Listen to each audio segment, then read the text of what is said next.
All right, hello everyone, and peace of Christ to all of you. I hope my voice coming good and clear. Please inform me if you have any difficulty from your side about the sound. Today in the morning we could not go live because the internet was bad, and I hope now it's going to be better. Let me know, please, if the sound quality is not good, because I did some change in the setting of the software. Today we'll talk about many things, and we will try to make it short so you guys can download the video easier. And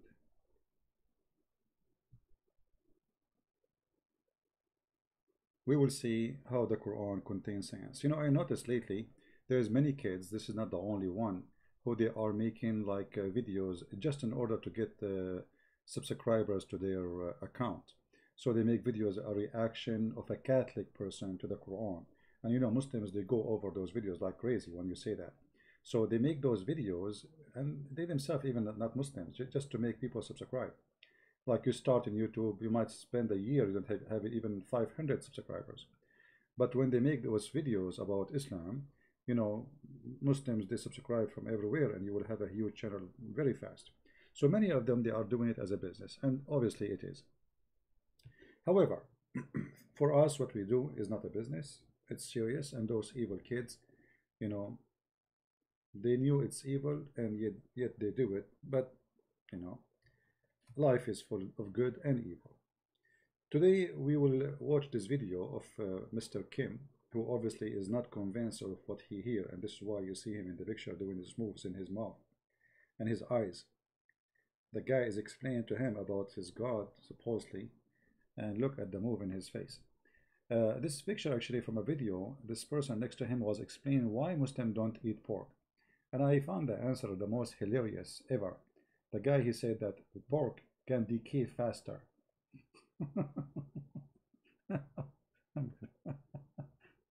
In fact, the Quran did not say really don't eat pork. The Quran says you eat pork if you cannot find something else. So it's forbidden for you to eat if there is available different food. But if there is not, and you are hungry, you eat pork. And this is telling us that the pork is not bad, because how come the Quran saying that you can survive with pork and it's okay? Suddenly Allah compromise? What about Allah? He bring you the food you like. I mean, you are dying, let us say. So why need to eat pork? Isn't it Allah is the one who supports you? And pork is haram? So this is a very funny statement. The sound is slow. Oh, you mean my sound is not too strong?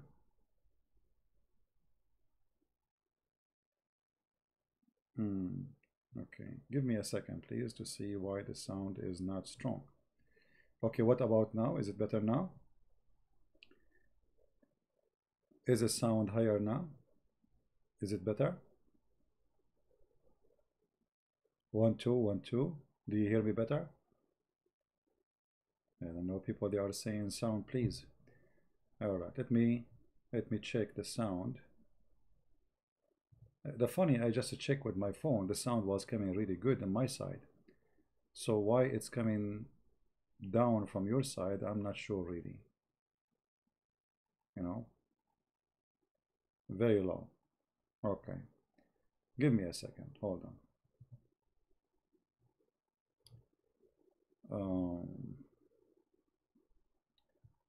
All right, sound. Okay, I guess now you cannot complain, can you? Is it good now? How are we now? Is it sound good? 1 2 3 4. Hello, it's you looking for. I'm going. Better? Sound good? Not good? Okay. All right. I just squeezed Jibreel, and Jibreel, he helped me, and he made the sound better. Thank you, Jibreel. You can go now. No, Jibreel, go. Hey, come on, just go now. You are so cute. Unbelievable. especially when he moves his tail. Like, I can't believe it.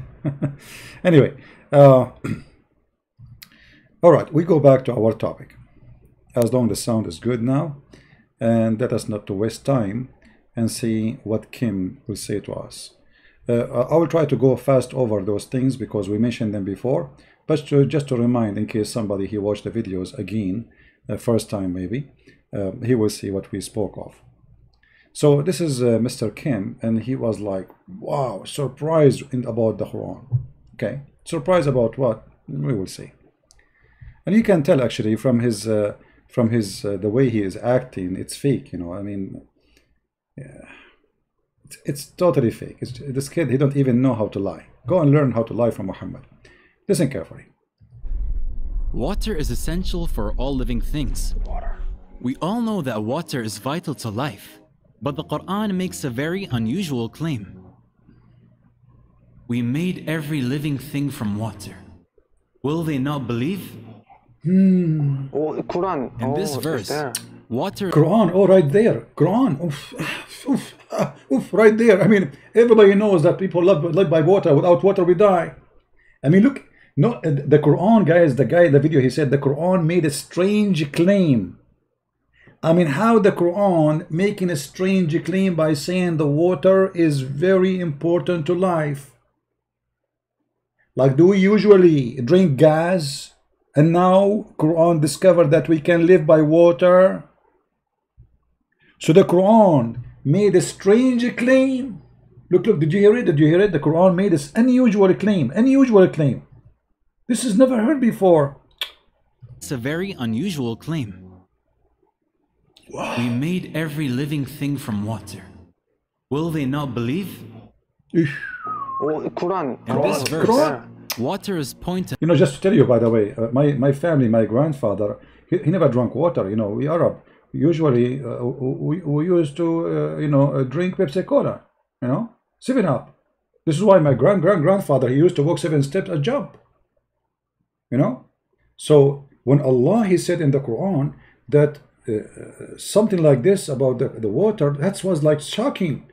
Like in the Quran. My dad, he heard that same happened to Kim. Same what happened to my dad when first time he saw it. You know, he said, I need to go to the bathroom.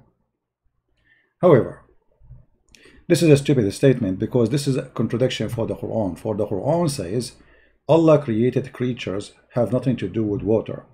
And chapter 55, verse number 15, as an example, Allah, he said, he created the genie from fire free of smoke. And there's nothing in this fire, no water, it's fire. It's totally the opposite of water. Fire and water, they are not the friends, correct? So from fire, we created genie. And not to forget to mention that Muhammad, he made it clear that the angels are made from light. So neither the light, neither the angels, neither the genie are created from water. But the Quran, remember, says we created every living thing from water, which is obviously a stupid contradiction by the one who made the Quran. The first one got busted. It's so stupid. But you know, when you are desperate, looking for something to make it as if it is a miracle, you know, I don't blame them. They have empty, bankrupt religion. So they have to fabricate stories in order to make people believe in such a thing. Let us go to the second one. I'm not going to play all the details because we could then bust it already. You can watch it yourself. Number 2, the iron. Iron is not natural to the earth. Iron. It did not. Iron, did he say iron is not natural to the earth? Did he say that? Okay, I want you to take note. Iron is not natural to the earth. Take note of that. Form on the earth but came down to earth from outer space. Oh, really? This may sound strange, but it's true. It's true. I mean, guys, just go to Google right now and you will find that iron exists always in the earth. Because you see, when you say that the iron came with meteor, which is science says this is true, but meteor is not what made the iron in the earth. The earth already, the magma, which is in the core of the earth, have a lot of iron. This is why volcanoes area, you will see that the soil for farming is so good, for it have many, let us say, necessity for trees and grass and things to grow very well. Very healthy farming can be done in this area. Why? Because there is many things come from the magma, and one of them is the iron. And actually the human being, his blood have iron. So if Allah sent the iron to the man, that's mean the man, when he was on earth, he have no iron too in his blood, because remember, he sent it to him. And the funny is, when we go to the verse in the Quran and we read about the iron, you will see it says that Allah, he sent down the iron, and he sent down the messengers, and he sent down the book, which means the Quran, he speak about everything as sent down. Anything, you know, is sent down. So how come the iron is now mentioned that it is sent down physically? Because you will notice here we send down the messengers, we send down the book as a balance, we send down justice, we send down the iron, which is a material for mighty war. The Quran speaking about that Allah gave you the sword so you can slaughter each other, for he is the devil.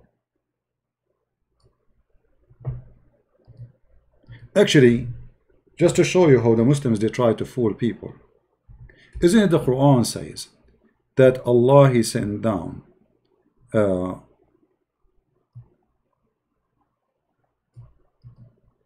feather? Feather. Who is the one who sent feather? Allah. Is that physically? Because if you are saying that the iron was sent physically, then the feather is sent, you know, the feather is sent physically, and that's mean we are chicken. If you read the translation, you will see none of them says the word feather. Where is the word feather? I don't see it. But it says we send down. Change the translator. This is Yusuf Ali. Let us see Mawdudi. O children of Adam, indeed we send down your garment. So how come when Allah, he says we send down the iron, they take it literally, and when Allah, he sent down the garment for Adam, it's not literally. And not only that, in Arabic it says libasun yuwari sawatakum wa rishan wa feather, and feather. Why? Adam was a chicken, he was Indian maybe? Either he was a chicken or he was an Indian, American Indian. They used to have a, you know, like traditional clothing, they used to have a feather, or maybe a Roman. What do you mean you send the feather down? And the funny, I cannot find one translation mentioning the word feather. What happened to the word feather? Let us see this guy here. Maybe we can get somebody have little honesty, little dignity. Well, I don't see the word feather. Anyone see it? It's gone. Let us see different translation. This is Itani. Let us see different one. Dararabadi. What is the feather? It's gone. There is no feather. The word feather is gone totally. You know, because it's funny and stupid. Let us see maybe different one. Let us see. What about this one? Here we go. Finally, we found somebody have little dignity, and he put the word feathers. Do you see it? Do you see it? Brother, according to science, brother, there was no feather in earth, brother, and then Allah, he sent it down to earth, brother. And brother, your garment, brother, is made by Allah, not in China. If you don't believe me, brother, flip the ticket in the top of your back and you will see it says made in Allah, manufactured in 7 galaxies behind the 7 seas by the 7 Majid. Do you see the hypocrisy and how they try to fool people? We send down, this is a chapter 7, verse number 26. So this is obviously stupid and it's a garbage. Not only that, but isn't it Muhammad, he said that Allah, he created, because the guy in the video, he says It took them millions of years, tons of millions of years for the meteor to come. But look what Muhammad he said. Just to show you how those people they lie. I mean, they don't even have dignity to present their religion. Those people obviously they are ashamed of their God, and they fabricate things to make their God look good. Otherwise, I cannot find a reason for somebody, he's a believer, he fabricates things to make his God look good. Obviously, they are ashamed of it. Allah, the Exalted, the Glorious, created the clay in Saturday. And He created the mountains in Sunday. And He created the trees on Monday. And He created entire labor the Tuesday. And He created the light in Wednesday. So according to the Quran, you see, in the Bible, you will see that God, He created heaven and earth. Heaven is created because you need to put the earth. You cannot create the earth if there is no space. You have to have a space for it, right? So God created heaven and earth, and then and God said from the beginning, let light be, be light, and light was. The word Wednesday in the Bible is speaking about creating the sun supposedly, but the light is already exist. Here Muhammad is trying to copy from the Old Testament, but he is, as usual, he fabricates many things and he adds stories, and it can be so stupid. So look what happened. Allah created the clay in Saturday, but in the video he says it takes millions and millions of years. But Muhammad said he created that in Saturday. He created the mountains in Sunday, created the trees in Monday, created the entire labor in Tuesday, created light in Wednesday. If you remember that, he was making fun of somebody in the debate. You know, did that? You remember that? He was saying to him, your Bible says that the sun was created in Wednesday. So the earth was without light for 4 days, 5 days. How that can be? But the Bible says from the beginning, before He created anything, He said, let be light, and light was. The fact it is his stupid prophet who says that the sun created in Wednesday and there was no other light. And then he caused the animal to spread in Tuesday, and he created Adam after Asr of Friday. And here, by the way, Muhammad, as a fool as usual, he forgot to mention Eve. Well, okay, so now he finished. Where is Eve? What, he sent Eve later by shopping? I mean by shipping, by Prime, Amazon? What is Eve? He created Adam Friday afternoon, and then he went to sky. Okay, what about Eve? It was Eve a special edition? Alright guys, so this is obviously it's a stupid thing. The Quran and the Hadith opposed them and exposed them. So the second one is a hocus. Let us continue and see the third one. And look at this guy mouth. Look at his face, man. This guy is surprised, like, wow. Scientists have found that billions of years ago, billions, not millions, billions of years, and as a prophet, he says Allah created the dust in Saturday. Let us go to number 3. Number 3, where is number 3? Okay, number 3.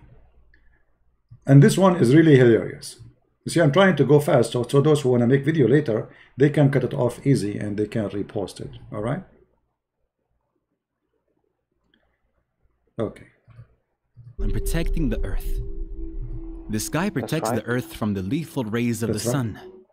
If the sky did not exist, then the sun's radiation would have killed. What do you mean if the sky did not exist? I mean, have you ever heard of a stupid statement? If the sky does not exist, we will die. I mean, the sky is protecting us from the X-ray of the sun. The sky. They don't even know. I mean, this guy, he speaks supposedly perfect English. Not this guy, not the Korean guy, the other guy. But you don't say the sky. You say the atmosphere. What sky?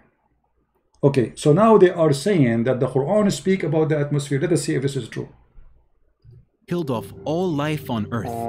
It also acts like a blanket wrapped around earth to protect it from the freezing cold of space. That's the cord. If this temperature was to reach earth, then the planet would freeze over instantly. The sky also protects life on earth by warming the surface through heat retention, greenhouse effect, and reducing temperature extremes between day and night. These are some of the many protective functions of the sky. Oof. The Quran asks us to consider the sky in the following verse. Okay, which one? We made the sky a protective ceiling, and yet they are turning away from our signs. I mean, I love those sounds. This guy sounds like somebody give him like a needle or something. What happened? Oh, hold on. Let us get you busted, them and you, because you are a fraud and they are a fraud. If we go to the Quran and see the verse they are talking about, we will find that the Quran is speaking about the opposite. That it is us who cannot go out to the sky. The sky is a protected roof. It is not the earth have a roof protected. Just to show you how they fool you.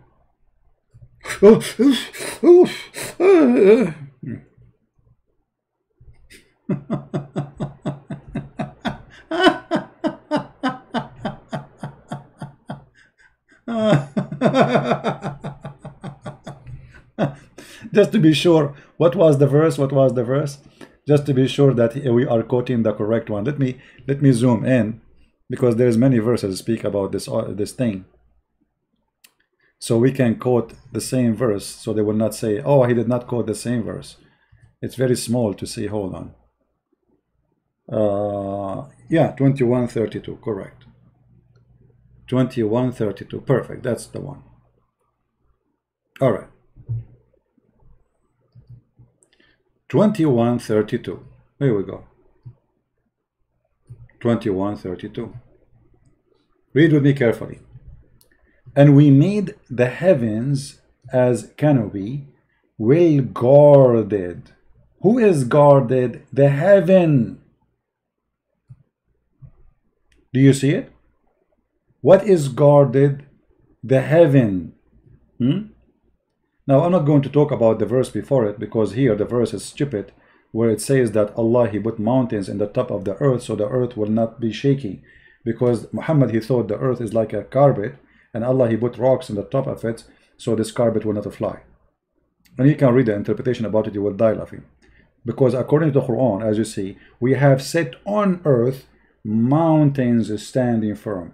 So mountains are not from the earth, they are rocks. Allah, he put them in the top of the earth. But as long this is our topic now about the heavens, the sky protecting the earth, let us see if this is true. The Quran speaks about how Allah protect and how Allah, he made the roof. If you go with different verse, by the way, I mean there's many verses, like as an example, chapter 52 verse number 5, it says Allah, he raised the sky as a canopy in the top of us. Okay, but what is that sky, and that what is that protected roof? Let us see.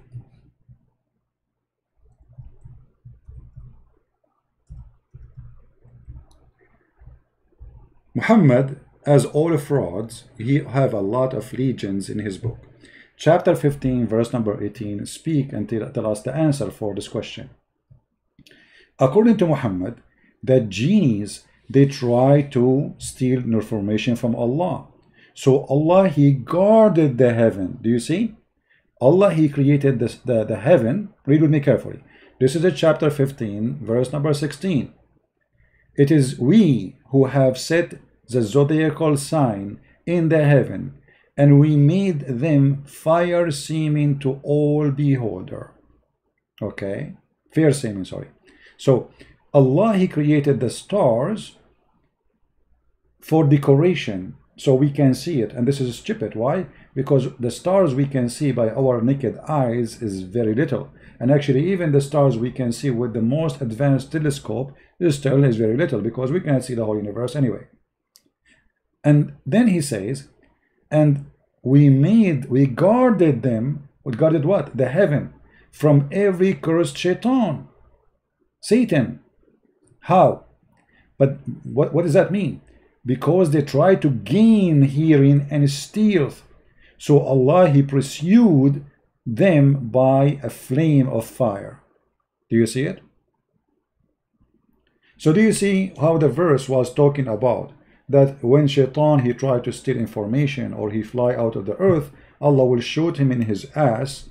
They made it about the atmosphere, because as you see, the atmosphere in the Quran is where the stars are located based on this, because this is the lowest heaven. If you go to different verse in the Quran, you will find the following.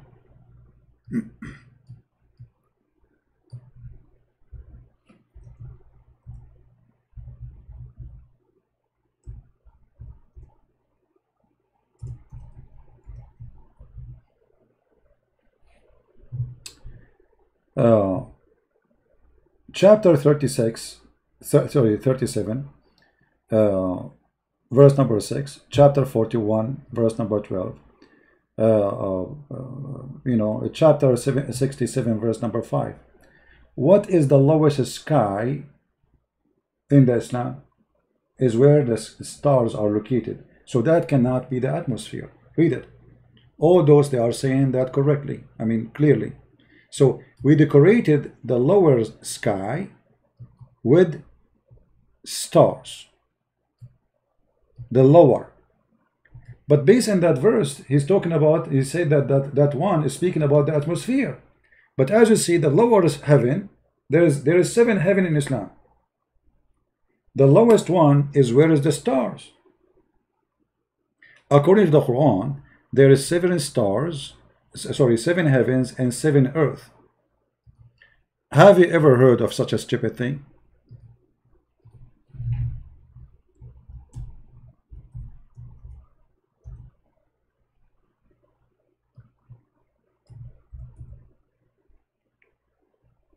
Chapter 2, verse number 29, it says, it is he who created for you all things that on earth, and then he created 7 heavens, and he made them 7 heavens. Do you see it? He made them into 7 heavens. So now we have a verse saying that the lowest heaven is where is the stars are located. So how the verse in the Quran suddenly became about the atmosphere? Huh? Hakim Ibrahim saying, why you did insult George Floyd? My friend, George Floyd shoes is better than your prophet. We never insulted him. You are a liar like your prophet. Get out of here. Get out of here. My video is still there on my channel, you scumbag like your prophet. You see how they try to lie? I mean, liars, they are liars like their prophet. When I insulted the guy, you stupid liar. Filthy like your prophet, you have no dignity. I mean, the Christian prince is alive and you are saying lies about me in my present. Here we go. You brought an insult to your prophet. The shoes of George Floyd is better than the most honorable prophet in Islam, which is Muhammad. His underwear is better than your prophet. The guy is a poor guy, is not a caravan rider. He needed $20 only.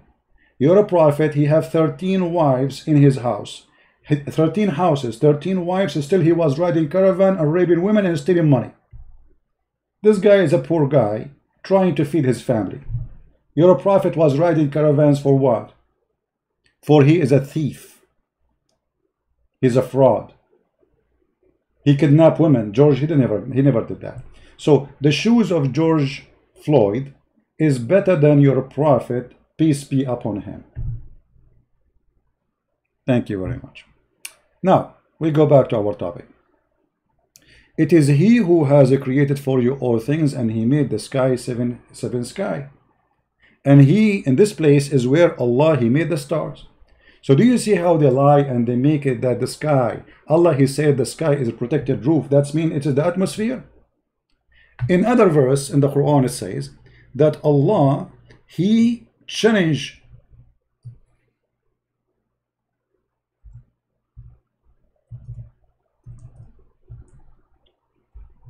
the genie and the human being to leave the zone of the earth, and if they do, Allah will shoot their ass with the stars. Chapter 55, verse number 33. O assembly of jinn and men, it be you can pass beyond the zone of the heaven and the earth, pass ye not without authority, and you shall not able to ask. Then you shall able to ask. You ask the Muslim, they say only angel of Allah and the prophets Muhammad, he can pass. Anyone else, if he try, what will happen? Read carefully in the same Quran, verse number 35. It says, you will be sent, O ye evil ones. This is between two brackets, not exist. You will be sent, they will send on you a flame of fire, which is a star. Do you see it? This is what is the protected sky is. Allah protect the sky, not the earth. It is us, we cannot leave the earth. You see how they lie? They make it the opposite. When the Quran is speaking about fiction and stupid story, that genie want to steal information from Allah. And by the way, here Allah got busted again, because just 2 days ago we have a spaceship left USA. Just 2 days ago. Allah challenging a human being and genie to pass out of the zone in the earth and the heaven. And now as we speak, we have living people who they are in the spaceship in the space. So how come Allah did not shoot them with the stars? And to make it more hilarious, in other verse, Muhammad, Allah, he says,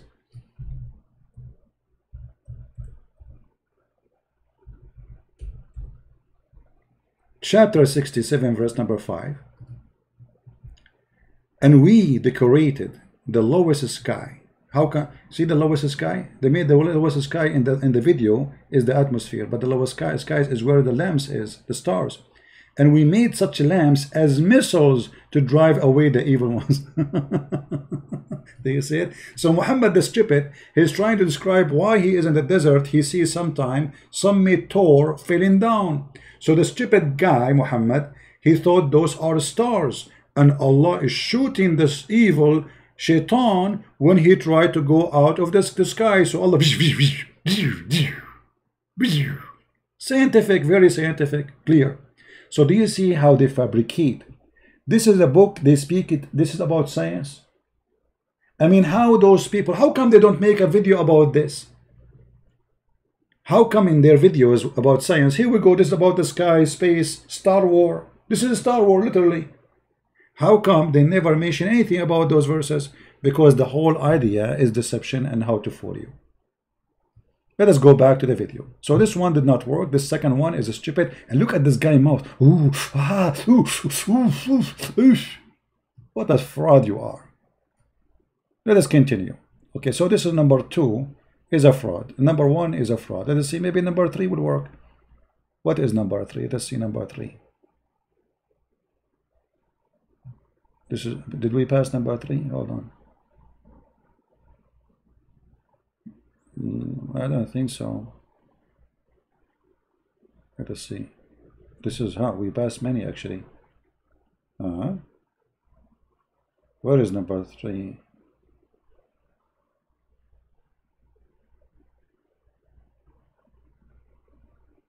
Did I miss something? I don't want to play the whole video. These are some of the many protective functions of the sky. See how they The lie? Quran asks us to consider the sky in the following verse. Oh.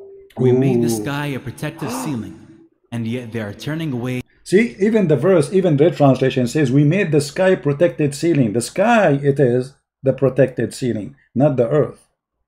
Do you see? And if you go and read the interpretation of the Muslims, you will see they agree that this is about Shaitan tried to go, and Allah, He don't allow the Shaitan to go to the heaven. Liars. For sure Muhammad is a stupid, because you know, if he is not a stupid, and I'm very thankful, by the way, that Muhammad is so stupid, because that will make it harder on us to get him busted. And look, Muhammad is so stupid, and still there is somebody try to make Muhammad smart. You see how the devil is supporting Muhammad in order to fool people. Let us see here this one. What this one? Earth as a resting place and the mountains as stakes. The Quran indicates that mountains have deep roots by using the word stakes to describe them. In fact, mountains do have deep roots, and the word stakes is an accurate description for them. A book titled Earth by geophysicist Frank Press explains that mountains are like stakes. But you see, we just showed you that Allah, according to Islam, He placed mountains in the top of the earth. If we go in the Quran, we will see the following.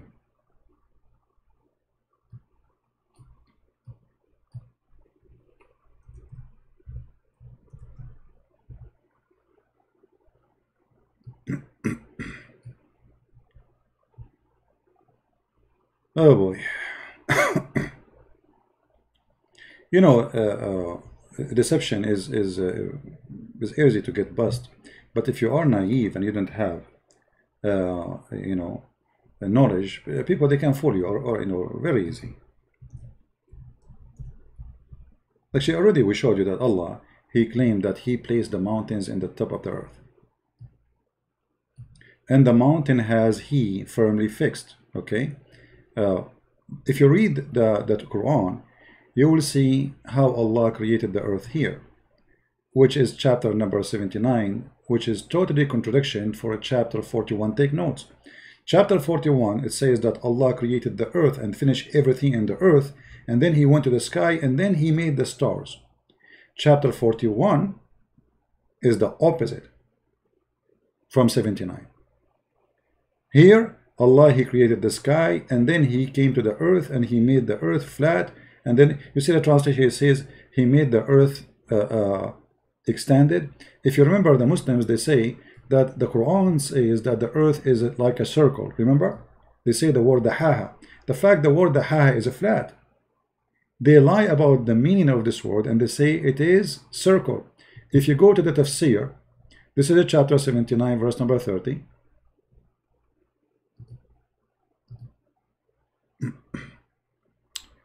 All right.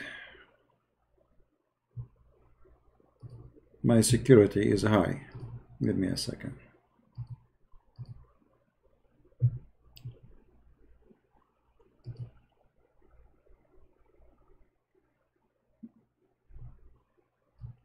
All right.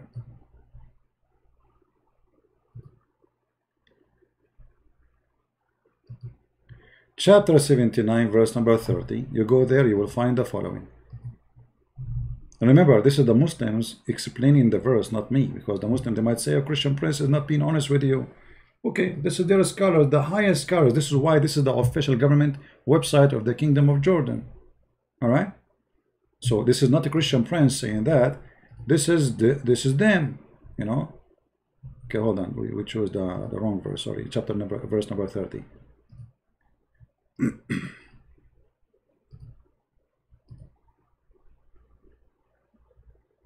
All right. Do you see it? Allah, He spread the earth and He made it flat. Do you see it? And it was created before the sky. Do you see it? So according to Islam, the earth was created before the sky, which means all the fictions they say in their videos is stupid. It's a lie.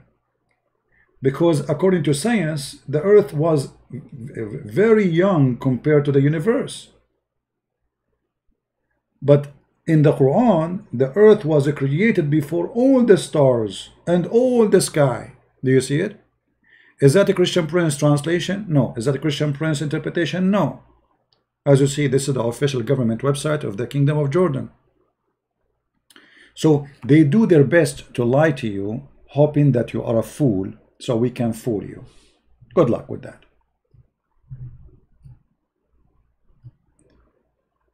You see, I'm trying to make the video short, but it doesn't work this way. Oh, okay. About the mountains. You see, when they say the mountain, that Allah created the mountains, they say no, the mountain, Allah, He says the mountain is autada. Autada, it have a root, right? The fact the word autada is not a root. Autada is a nail. It's a nail. You know, the word autad is used for the nail you use. I don't know what the correct word in English.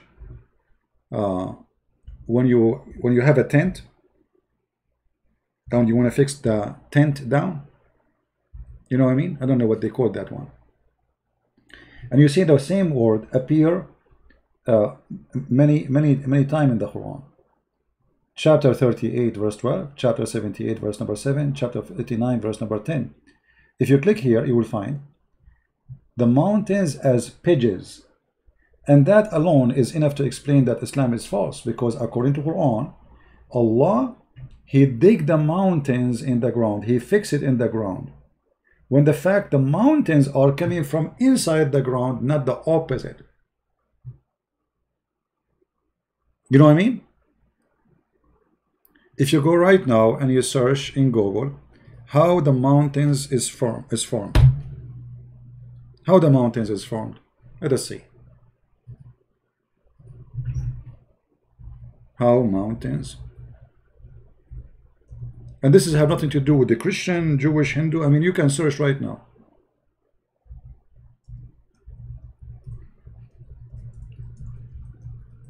I'm not even going to open any article. I mean, just to click at images in Google, and you will find they teach you how. I mean, this is something we learn when in school, even in the stupid Middle East schools.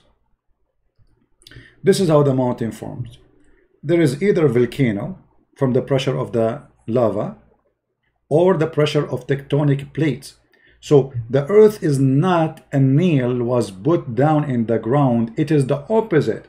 Mountains are coming from the ground. In fact, their height increase.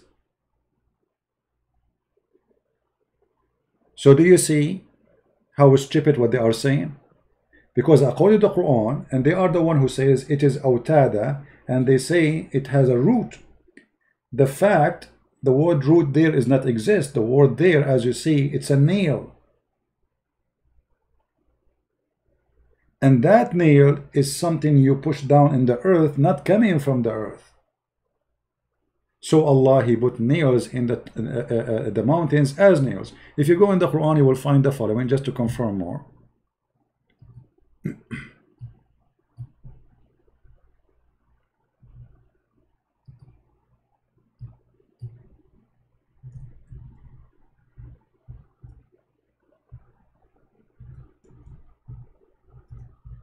Do you guys, you hear any noise of a fan or anything? If there's a fan noise from your side, let me know, please.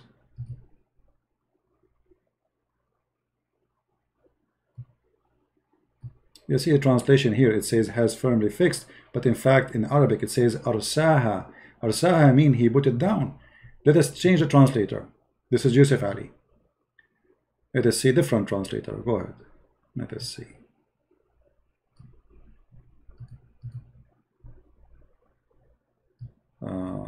Which one we will choose? Karkut? What Karkut? This is Bosnia. Karkut. This is not the correct translation to. You know what? Just to show you the correct meaning of this verse. Chapter 79, verse number 32. Let us go to the interpretation. This is the 2 verse after here. Just 2 verse. All right. Let us see what the Muslim scholars they say about. Here we go. Again, this thing. I mean, each time I want to open this website, my software give me a warning. Muslim website, what you can do. They think I am a terrorist now.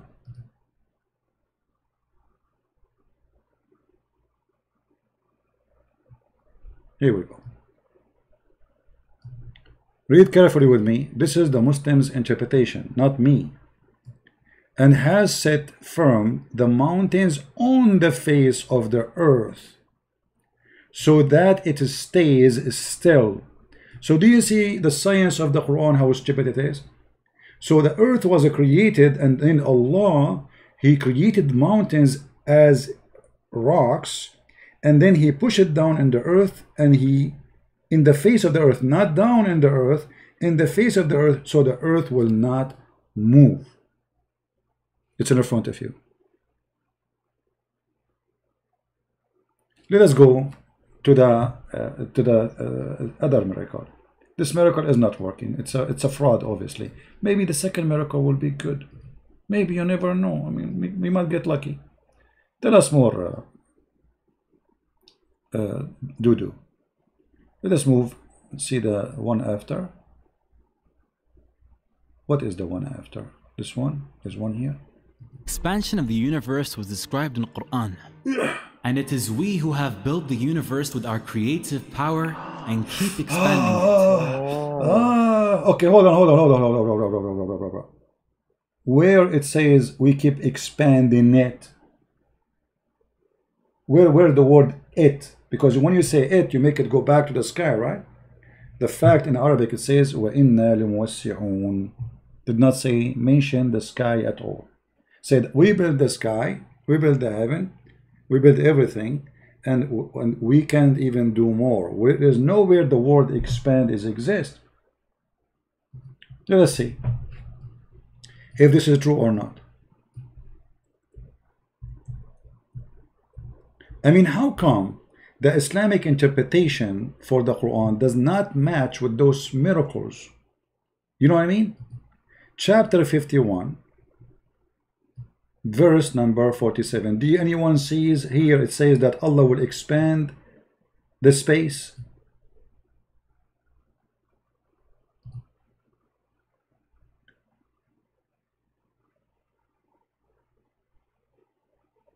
If you go to the interpretation, let us see the interpretation. Does it say Allah will expand the universe? And by the way, it is the Bible says, a book written thousands of years before Muhammad exists, that God, he extend the heaven like a curtain. This is in our book. This is in our book, but nobody says the Bible have a scientific miracle, because we don't, we don't believe in God because of science. It's in our book, but here nowhere it says what they are saying.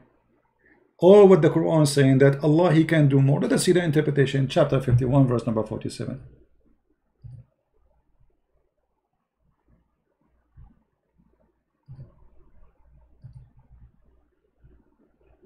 And if there is a Muslim is listening and he like me to put specific interpretation, I will be happy to put it.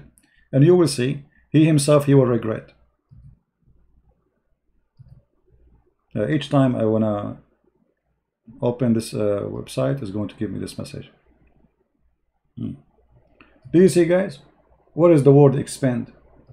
How come none of those Arab who speak Arabic very well saw that there is expanding for the universe? Do you see anywhere? Mean Allah is strong. Do you see it?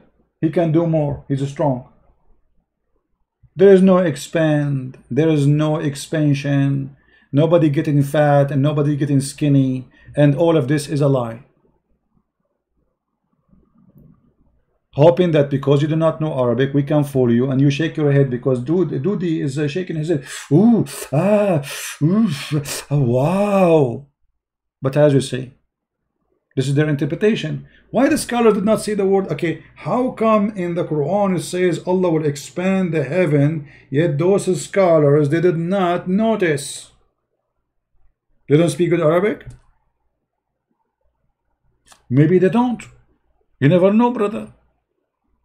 Maybe those are not Arab, brother. Maybe they are explaining the Quran, but they are Hindus. Anyway, let us go to the second part of this drama.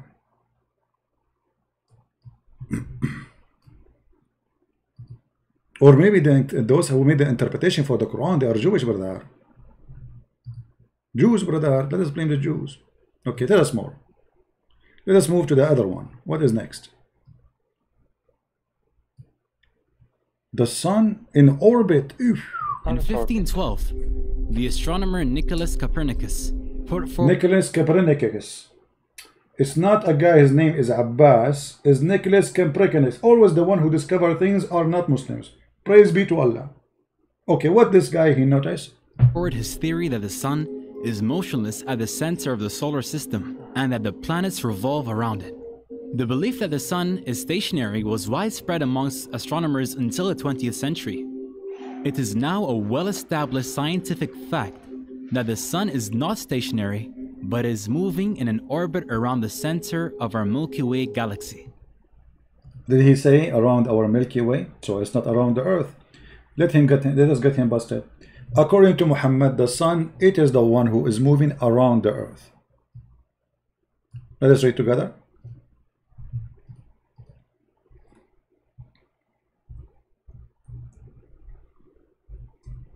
And actually he will quote the same verse he is quoting in his video, claiming that this is about a miracle, which is about how the sun have an orbit. Alright? Let us see.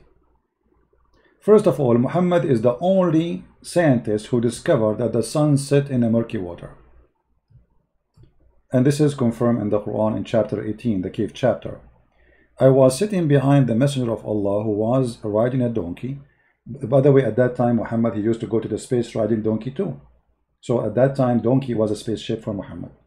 While the sun was setting, he asked, do you know where this is set? Speaking about what? The sun. I replied, Allah and his apostle know best. Muhammad, he liked the sentence. He asked people, do you know this? You have to answer him right away. He says Allah and Muhammad knows best. It's like this guy, like, yeah, me, yeah, I am the one who knows. He like to make those statements so like he speak that he's a prophet, he knew. And now Muhammad is giving us his poo. He said it's set in a spring of warm, muddy, hot, warm water. Do you see it? The Muslim, they speak about science. They discover that the sun going in the Milky Way, when Muhammad describing the sunset as the following: the sun goes every day and take a shower in hot water and then appear in the morning. Not only that, the story is go even more hilarious. Let us see. Here we go. Once I was behind the Prophet in a mosque, and by the way, there's a nice, beautiful girl. She called me Habibi always. Her name is Fifi. She said that this hadith is very accurate, so she cannot eat it. They said this is the correct hadith. They were answering an atheist, his name the apostate prophet. They says this is the correct hadith. Okay, let us see the correct hadith. I was behind the Prophet in the mosque. I was with the Prophet in the mosque at the time of the sunset, obviously in the, like, you know, riding the donkey again, maybe. And Abu Dharr, he said, Muhammad, he said to him, do you know where the sun set? I replied, Allah and his apostle knows best, as usual. He said, it goes and prostrate under Allah's throne. But this guy, he just said, he's talking about what? About the sunset. This is something happen every 24 hours. The guy in the video, he's speaking about the earth, that the sun is not like we are going or moving around the sun, but the sun itself is moving in the Milky Way. According to Muhammad, the sun goes every day. Explain where the sun goes. It is the sun who is moving, not the earth is moving. And then he quoted the verses they are quoting in the video, and that is the statement of Allah. And the sun runs and it's a fixed course. This is the orbit. Do you see the orbit? The orbit of the sun, according to the Quran, the sun every day go and sit under the throne of Allah.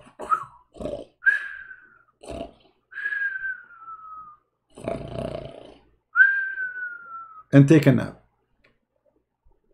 Do you see it? The Muslims look at the chat. I am showing them the hadith in the front of their eyes and they are saying to me, stop lying. Guys, can you believe it? Look, let me show you. I am showing them the hadith in the front of their eyes. And they say to me, look, this guy says, this is not hadith, this is interpretation. What do you mean interpretation? So first of all, how come the interpretation of the scholars is different from the interpretation of YouTuber? So now YouTuber guy who make a video is the one is solid for you and the scholars are not. And now we are showing you your prophet.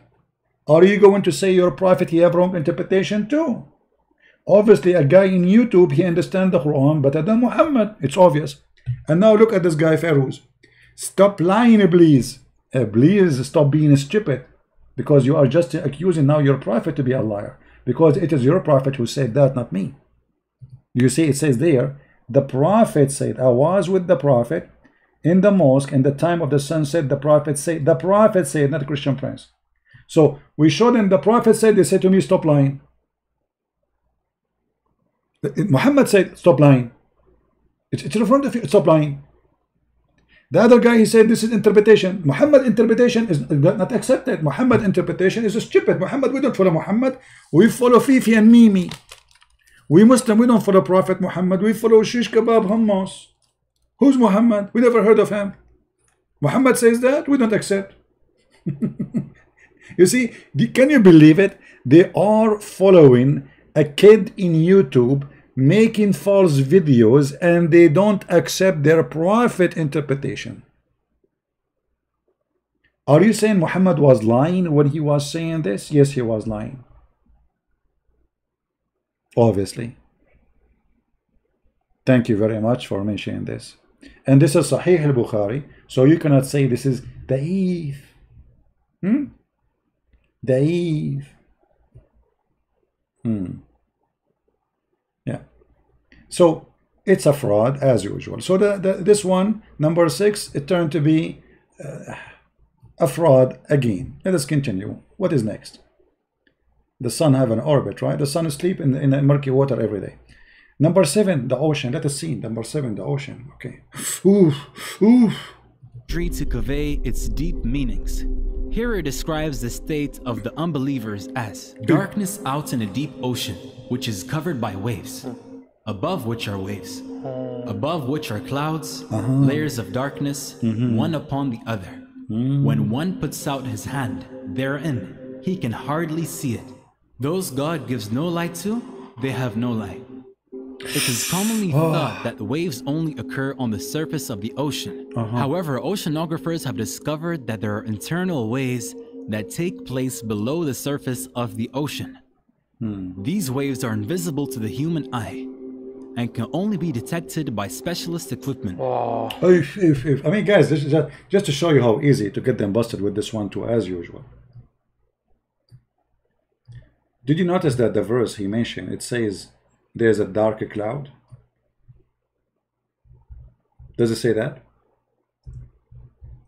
If we are talking about the deep sea and the darkness in the deep sea, and you are not in the surface, then what the cloud is for? Because that will not affect. There's a cloud, there's no cloud. The dark sea is deep and it's dark. Even it's the most sunny day, it is dark, correct? So, but here it says, and then above that there's a cloud. So speaking about this, the crazy ocean, waves coming one after one over the other one, they never stop. And then there is a dark cloud, very tough dark cloud, to the point it became dark. The cloud is preventing the light. So we have a storm, we have an ocean, we have a crazy ocean, we have a crazy storm, and we have very dark cloud, and now it is dark. Do you see it? Guys, does it say there? Topped by dark cloud? So if this is about the deep sea and discovery, then what the dark cloud is about? Because the deep sea is always dark, regardless if it's night or daytime, regardless if it's sunny or it is cloudy. So it is a lie. So this one is very, I mean, this is not even worth to talk about it. Always try, you know, when you read something, be vigilant, read carefully, don't let them fool you. The Quran itself explains itself, showing you how stupid it is. Guys, look at Farouz. Farouz saying the hadith written by a human. Well, isn't it the Quran written by a human too? Isn't it the Quran written by a human? Isn't it this is supposedly the Quran of Uthman? What is the Quran of Muhammad? Did Allah write the Quran? And by the way, this guy, when he talk, he is the most funny idiot ever. According to the Quran, no Quran accepted except the one who Allah will collect. The Quran says, "Inna alayna jam'uhu wa Qur'anahu." Chapter 75, verse number 17. It is on us to recite the Quran and to collect the Quran. Who's speaking? Allah. So it is not for Muslims to collect the Quran. It is not for Muslims to preserve the Quran. It is not for Uthman. It's not for Muhammad. It is for Allah. Where is the Quran of Allah? Now what this guy will say, oh, this is written by a human. Do you see it? The Quran says Allah will collect the Quran. Where is Allah collecting the Quran? Show me. You don't even have the Quran of Uthman. Let us continue with the video. So this one was silly and stupid. I think now we will arrive to Ice Ventura, because all of you maybe you are wondering how the Quran is found in Ice Ventura. I mean, I try to make a video each time we go, you know, our internet go back. So now I change some setting in the software. I change software, you know, and look like it's working. Thank God. We hope so. So let us move here. What is that? Ah, here we go. We arrived to Ice Ventura. Guys, you want to see what happened to Ice Ventura? Do you want to see how the Muslims, they discover Ice Ventura in the Quran? Read carefully and listen carefully. How? Yeah. Oh. Number 8. Lying in movement. lying in There was a cruel, oppressive tribal leader named Abu Jahl who lived during the time of Prophet Muhammad, peace be upon him. God revealed a verse of the Quran to warn him. No, indeed, if he does not stop, we will seize him by the forehead, his lying, sinful forehead. God does not call this person a liar. Guys, did you see? Let's just show you what he said. His sinful forehead. Did he say that in translation? Listen carefully. Listen carefully again.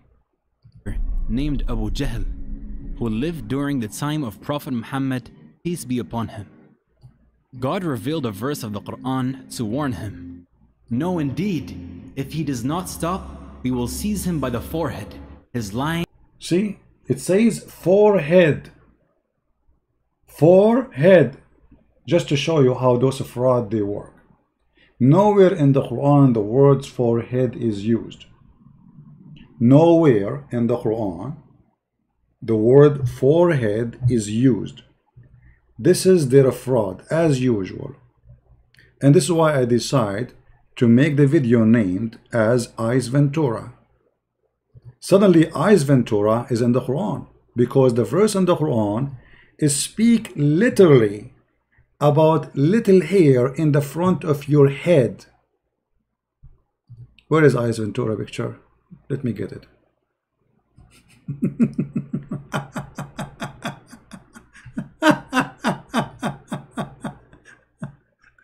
What is Eyes Ventura?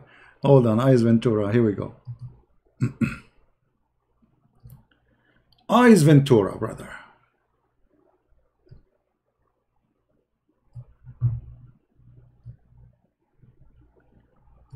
Do you see?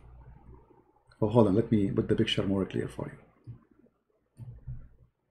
I know the screen is off though, don't complain. Take it easy.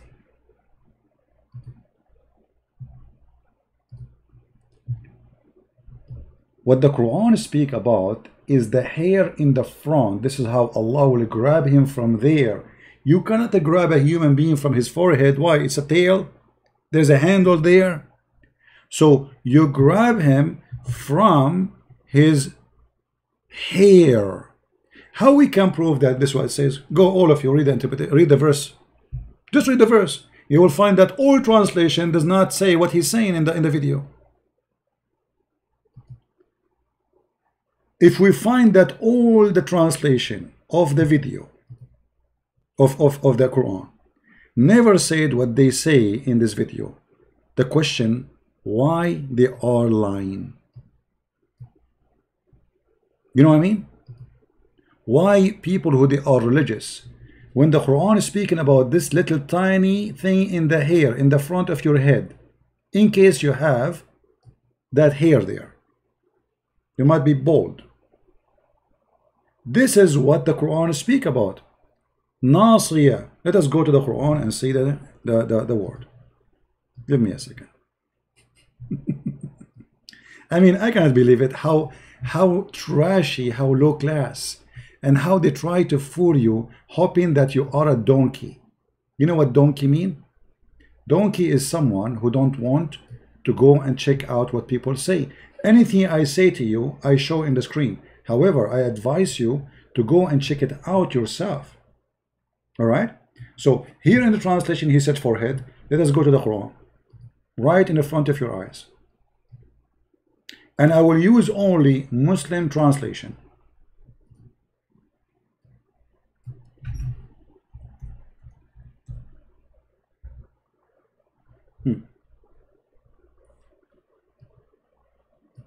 Chapter 96, verse number 16. Let us see. What is the translation? Forelock. Forelock. What forelock mean? If you do not know what forelock mean, here we go. I will highlight. Search Google. All right. Forelock. A lock of hair growing just above the forehead.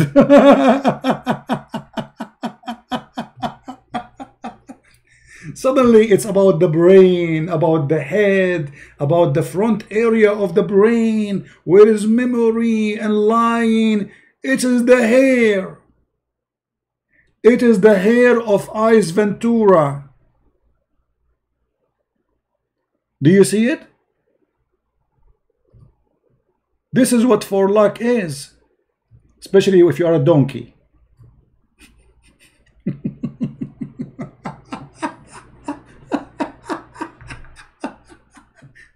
So they made the hair is the brain, just to say, brother, scientific miracle, brother. How the Quran knew that? Huh? Fairuzi is saying how we can trust a website, you idiot. Who care about the website, you donkey? You are a certified donkey, Fairuz. Just don't come ever here again. You are stupid. You stupid. Open your Quran. Don't trust a website. What's wrong with you? Are you a donkey or what? Open your Quran and read the verse. It says forelock. It's about the hair. Why here it's appearing the forehead? Can you explain to me? The Muslim, they say that the Bible is corrupted, but as you see, it's the Muslim who corrupt the Quran. No dignity, no honesty, because now by doing that you are corrupting the Quran. If the Quran never say forehead and you put the word there, forehead, that's mean you are corrupting your book. That's mean we cannot trust Muslims in anything. And actually all this is about corruption, because you are corrupting the meaning, corrupting the word, changing the words.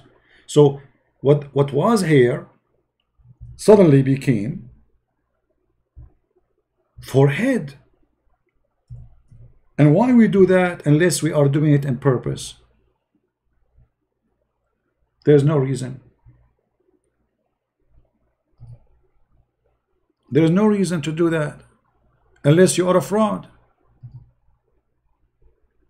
You know, maybe this guy translation is wrong. Huh? We can change the translation. Any translation you want. And you will see it says that we can go to the interpretation. So all translation got you busted, all interpretation got you busted, and you are a liar. So instead of finding scientific miracle in the Quran as they claim, we found the hair of Ace Ventura. Sinful forehead. God does not call this person a liar, but calls his forehead, the front part of the brain. Front part of the brain. You see how the lie, no dignity, no honesty. The hair became a brain. The hair become the brain. How in the world this religion can be from anything can be good? Why they are lying? If we go right now to the interpretation, what we will find? It says the same. Chapter 96, verse number 16.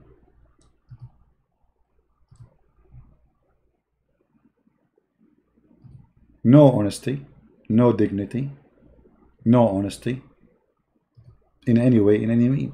You know, you cannot trust anyone who's a Muslim teaching you about Islam, because they prove to us over and over that they are willing to lie just for the sake of gaining points.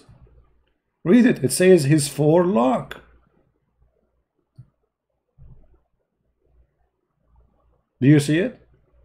Who is saying that? This is Tafsir al-Jalalain. What about Ibn Kathir? The same. What about Ibn Abbas? The same. All of them, they are the same. I can show you. I can switch to Arabic and I can show you all the Islamic interpretation. You will find not even one of them says what they are saying. Which interpretation you want? Look how many, mashallah, alhamdulillah. Look how many. All of them, they are useless. Endless, by the way, the page cannot go down. I mean, it's endless. All of them, they are saying the same. No dignity, no honesty. It's a fraud. The founder is a fraud, so the followers, they follow the founder. Otherwise, you need to ask yourself why they are fabricating something is not there. What the point? How a person who is religious, you see, when you say religious, somebody growing a beard, you think that this person, he is honest. Come on, he's religious, he fears his God. If you go to hell, no. Muslims, they are being taught that it's okay to lie, especially if you are promoting Allah religion. This is a good lie for them. This is the cousin of Muhammad, who Muhammad chose him to give interpretation for the Quran.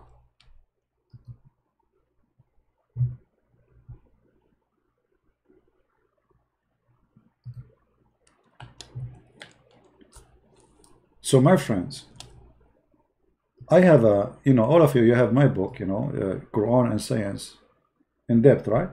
I answer all this garbage and deception of Allah, etc. If you have them, read them and you will die laughing. So what is stupid in the Quran, they make it miracle because this is stupid.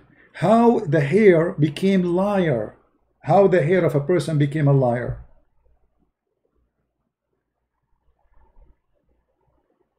The guy, obviously, he have a nice hair, and Muhammad is upset from his hair. He said his hair is lying to you.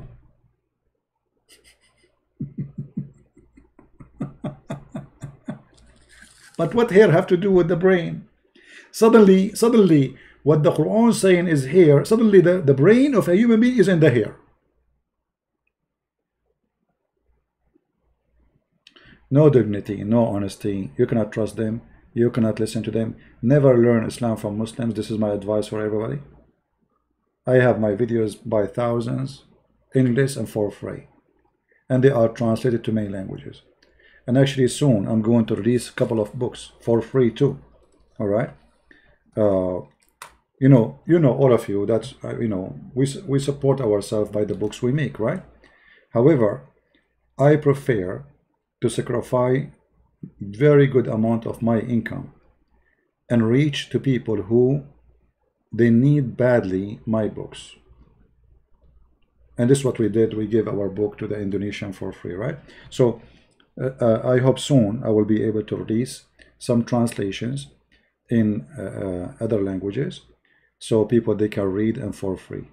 Even though for us, all of us, we need to make money. This is how we make living. If you go to the gas station, you say Christian Prince, still you have to pay for gas, right? But it's more important to help people, especially who they are poor, who they cannot afford to read and to receive, to give them for free. And the Lord, at the end of the day, He is our provider, right? Thanks to all those who support us and they donate. I really appreciate them. And that's why actually I said to myself, you know what, the Lord, He provides always, and always He sends the good ones to help us.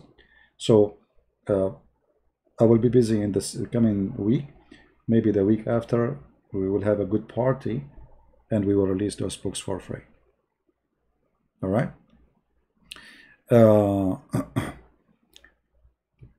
Yeah, I wish I can everything I do for free. I mean, what I can do, but sometimes at the end of the day, you have to make living, I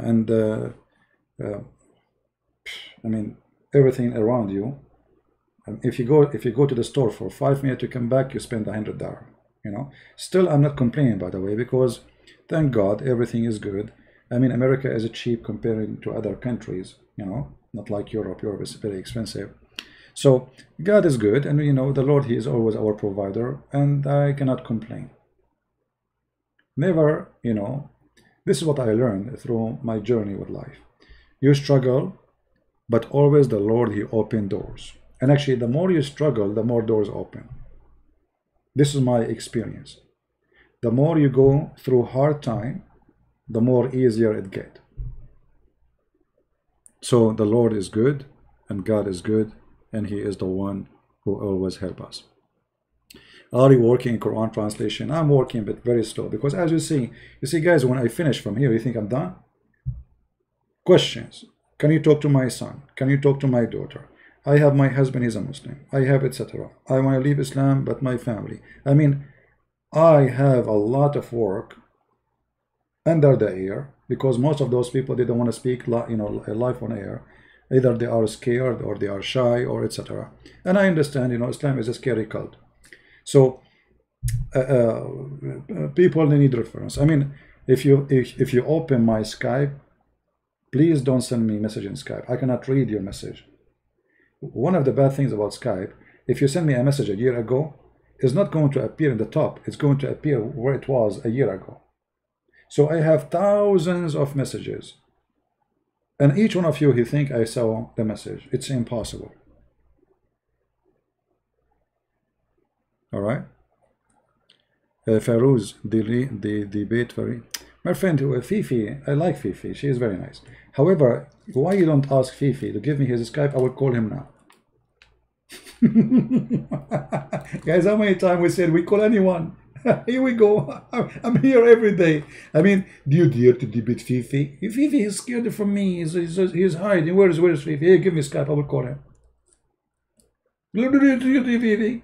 Fifi, Mimi, Susu, I don't care. All of them, they are beautiful girls for me. Allah allowed me to have 4 of them. Actually, I like Fifi because he is the only one called me Habibi, which is disgusting. Habibi. You feel sorry for Christians are brainwashed. You see, Adnan, okay, hold on. Guys, Adnan, he says he feels sorry for the Christians. They are brainwashed by CPY. Did the Christian prince, he promised them heaven, and in the heaven they will have English penis like your prophet. I mean, you are talking about the brainwash. Actually, Adnan, you are not brainwashed, and there is no way we can brainwash you because you have no brain. Prove to me, Adnan, that you have a brain. How in the world a human being, he have a brain, he can believe in such a story that Allah will give you an English penis? What do you say, Adnan?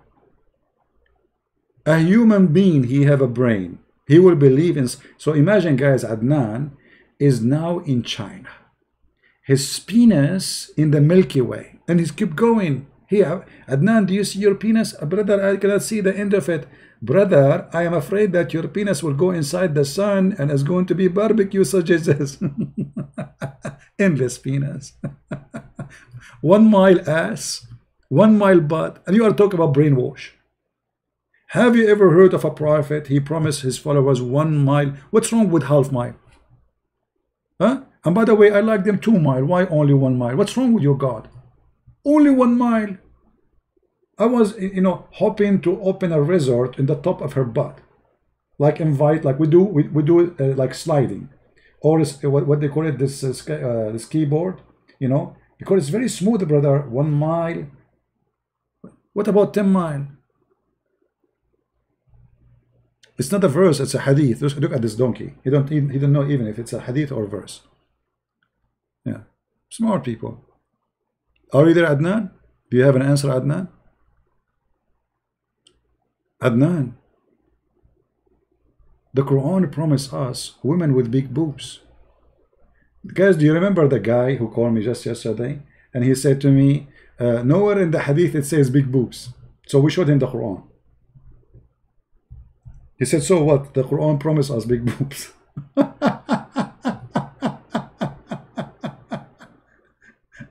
Yeah. Look at this translation. Guys, look at this translation. This guy, he did not say big boobs. He said his swelling breast. Swelling breast.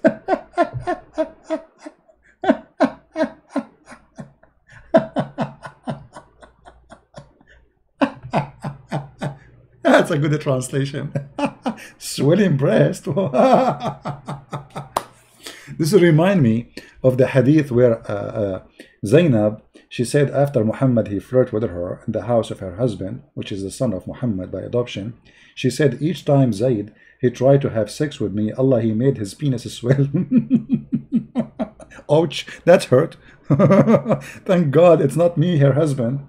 Guys, imagine the prophet, he flirted with your wife, and now you want to go and sleep with your wife. Allah will not let you do it. Don't even try to get close to her. Allah will close the door of the van over your penis. Why, Allah, why are you closed? Because I want to make your penis swell. How dare you to sleep with the women? The prophet, he flirted with her. But she is my wife. She is my wife, not his wife. I don't care. I'll curse you. I will make your penis swell. And then the guy, he go to the pharmacy and he is shy to say, can you please give me medicine for his swelling penis? The pharmacy guy, he says, do you have any swelling medicine for penis? So all Quraysh now heard that the Zayd penis is swelling. Like the guy who go to the grocery store, he want to buy a condom secretly. Do you have condoms? Condoms? Yes, we have condoms. They are there in the shelf.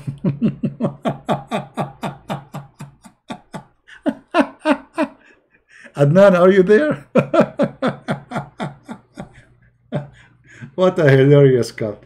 Stupidity is amazing. Beyond amazing. Stupidity is amazing. And they are talking about brainwash. Do you have a brain? Do you have a brain? Look at this. Cup overflowing. Cup of what?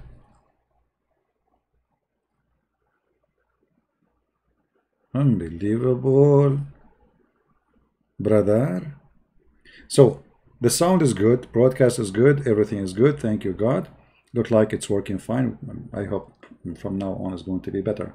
We did some tricks to fix it. Maybe it's working now, and we hope tomorrow will work. So guys, I'm going to stop here so you guys can download the video, and those who want to translate, they can translate. I want to say thank you for being here, and don't forget again to share, download, translate, for always good work is needed. You don't know you are helping who when you translate a video to your language. Maybe your own family, maybe a child from your family, maybe a child from different family, from a place but you save the soul from being fooled. For me, I'm sick of this cult. I don't even need to debate it. I mean, I can leave my finger in a room, have all the Muslims in the world, and my finger will scare the hell of them. And actually, this is what happened. This is why none of them, he dared to call me. This is why all of them, they want to say, debate you face to face, because they knew I don't show my face. This is the excuse. But all of us, we know the reality, that they are afraid to death. They cannot debate such a guy. For the answer would smash them. Like I was, before I go live, I went to David Wood. I was walking, you know, I like to walk every day. So I was walking, so I saw David Wood live, and they were talking about that the Muslim, they say, is that Muhammad, he went with an army of 10,000. The fact it was 12,000. They are liars. Just to make it fit with the verse in the Bible. No dignity, no honesty, no trustworthy. And that is telling us the story. If those who they are religious are a bunch of liars, so what about the one who they are not religious? Let me tell you the surprise. Muslims who they are not religious, they are way more honest than those Muslims who they are religious. I am speaking to you from experience. Always when I see a Muslim claim to be religious, I know the following. He lie, he steal, he fornicate, he do everything against the ethic, and nobody speak about ethic as they do. A Muslim who don't practice, he can be trustworthy, he can be a nice guy, he can be a peaceful person, because simply the devil of Islam is not in his heart. So we don't say all Muslims are evil. This is not true. For there is Muslims who follow Islam and they practice, and those are the one you have to fear their lies. Because as you see, I never saw. Have you ever seen a Muslim who is religious, who claim to be religious, speaking anything truthful? I never met one. I met Muslims who don't care for Allah. They are very nice. They don't lie to me. You know, I accompany many of them many times. They accompany me. I have no problem with them. But I cannot trust a religious person. Because a religious, right away, he practiced taqiyya, which is the Quran teaching, chapter 3, verse number 28, that you can speak to them in a friendly way, but your heart is not like that. Right? Adnan, guys, just to show you why Islam is stupid. If Islam is not stupid, why Muslims are not smart? I challenge you, CP, prove the Bible is not corrupt. Adnan, just listen, my friend. You just prove to me that Islam is a lie. Why? Because the Quran says that Allah is the one who sent the Injil. So what Adnan is saying to us, that the book of Allah is corrupt. So what Adnan is proving to us, that Allah, he got a big nail in his bum. He sent the Torah, he sent the Injil, and this God, nobody cared for him, and they screwed him. This is what you are saying to us. Because chapter 3, verse number 3, and there's tons of verses in the Quran saying that it's Allah who sent down the gospel and the Torah. And Adnan saying to us, the Torah of Allah and the gospel of Allah is corrupted. So what's my problem? Do you understand? Guys, do you understand? Usually Muslim, by the way, when they say this sentence, Christian, they go into defense, right? You defend. They say, no, it's not corrupt. No, don't defend. He's speaking about his Quran, speaking about his Bible, speaking about the Torah of Allah, the gospel of Allah. For us, we don't believe Allah sent anything. So what he is saying to you, that the book which Allah sent is corrupt. So what's my problem? Thank you very much. You just give us additional proof that Allah cannot be God. No, you do not need to prove it. Here we go. You know, agree the Bible of Allah is corrupt because Allah is corrupt. How you can corrupt the book of God unless he is a fake God? Correct, guys? As long the Quran agree and admit with you that it is the one who sent the Torah and the gospel is Allah. And then you say to me, you want to prove to me that the Torah of Allah is corrupt. I do not need to debate me. I agree. Everything about Allah is corrupt. That to prove that Allah cannot be God. Okay, you know what, Adnan? Just to show you, I will go with you. Guys, we have a guy here. His name is Adnan. He can prove to us that the Torah and the gospel are corrupt. Look what happened, Adnan. Just to show you that you are really wonderful person. Super intelligent. If the Torah and the gospel is corrupted, then how your stupid God, he said to us, you have to follow it.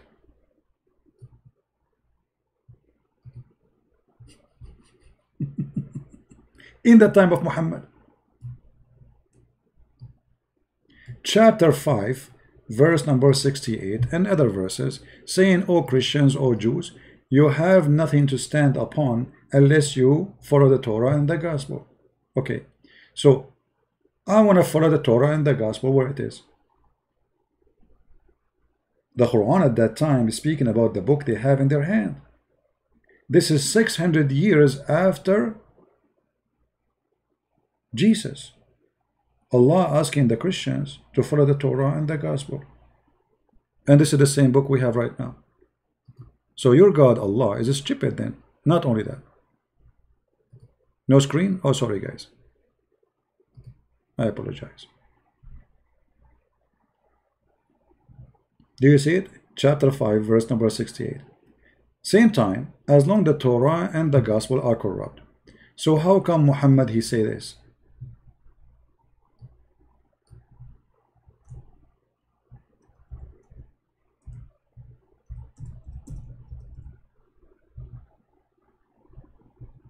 Take an oath. Let us see the hadith.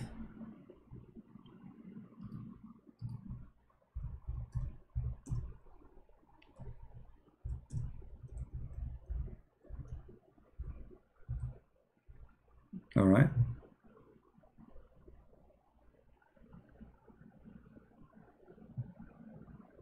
Because remember, Adnan, he can prove to us that the Torah and the gospel is corrupted.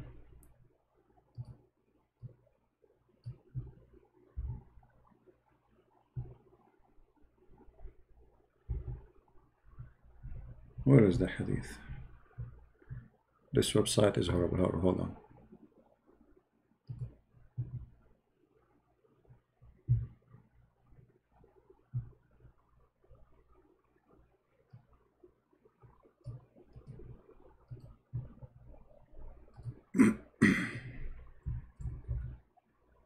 Here we go.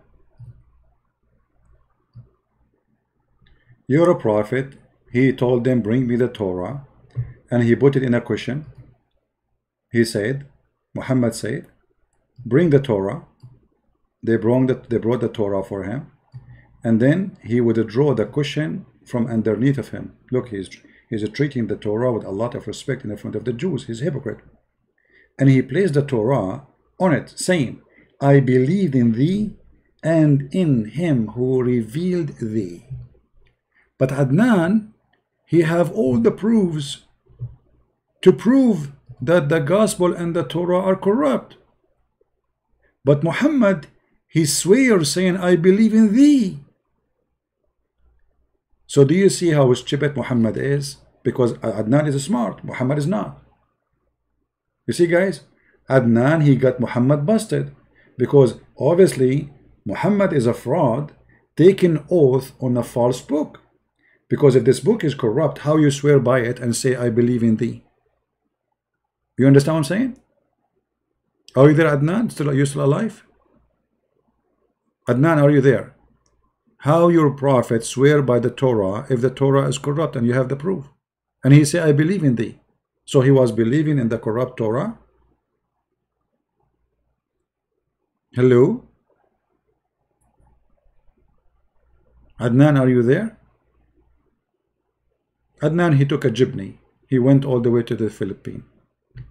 Can you give me the hadith about corruption? I can give you a hadith about the corruption. No problem. My friend, you just supported my point. Guys, hold on. Look how Adnan, he helped us. I can give you a hadith about the corruption of the Bible. Wonderful. So the hadith confirm, according to the hadith you have, that the Bible was corrupted. Okay. And Muhammad swear by the corrupted Bible.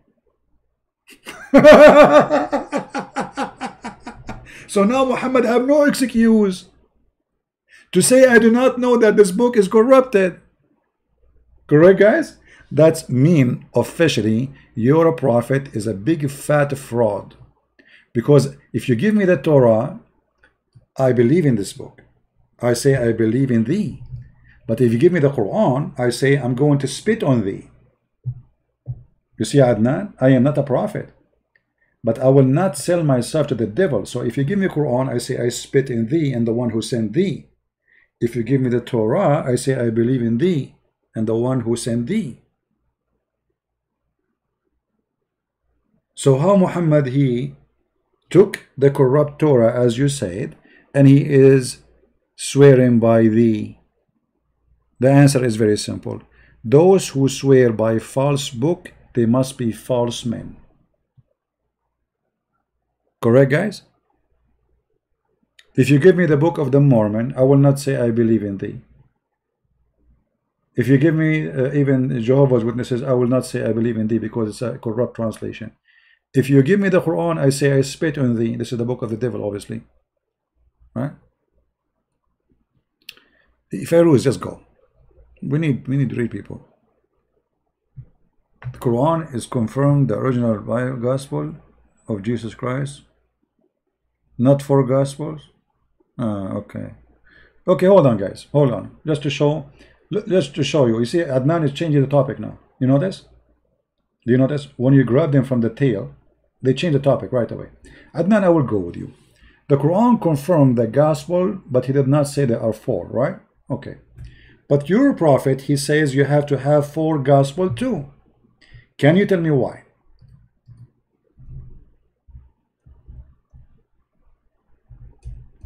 If it should be one, why Muhammad, he says, take the Quran from four? Are those Mark and Luke and John? But what? Why four? If we have one Quran and we should not have four writers, then why your prophet, he says, take the Quran from four? Do you have an answer? And none of them is Uthman. Where is Uthman? Do you see Uthman there? Why you are taking the Quran for Uthman? Did he say Hafs, which came 200 years after Muhammad? Very stupid story. Secondly, when you say that the Quran confirmed the Bible which sent to Isa, that is very nice of you to say, because you just admitted that in the time of Muhammad the Bible was confirmed to be true. But this is the same Bible we have today. And in the Quran, proof of that, the Quran says that the Christian, they say that Jesus is the Son of God. Guys, did he just say that the Quran confirmed the book was sent to Isa? But when? At this time, at the time of Muhammad. The Quran says that the Christians, They believe that Jesus is Son of God at that time. So from the time of Muhammad until now, nothing changed for the Christians. So how the Quran says, I confirm what you have between your hands? Just go, just go. You know, I don't have time for kids. You know, just go. Get lost. I have no time for kids. Bring me a sheikh, you know, bring me someone he have a value of his words. You know, a bunch of kids, potatoes. I just told you, you just admitted that the Quran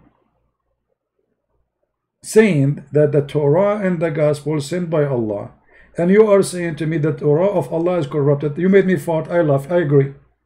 The Quran, the Torah of Allah is corrupt because Allah is corrupt. So you're debating me about what, you donkey? You debate me about what? You are trying to prove to me, you are trying to debate me, to prove to me the book of your God is corrupt. You're stupid. I agree, all your God books are corrupt. You know what I mean? There's no need to debate. There is no need to, those people are crazy. They are working hard to prove to us that Allah is a fraud. Allah, He sent books, but He cannot preserve. Okay, well, if He cannot preserve His book, He can preserve what? You know what I mean? I am responsible for my book. You see, God preserve His book. For a human being die, and a human being commit sin, and a human being can be corrupt. So if you are saying to me that your God, He sent 124,000 books with 124,000 messengers, and you have only one book is not corrupted, and then we find that this book has been eaten by the goat. And there is more than 900 reading of the Quran.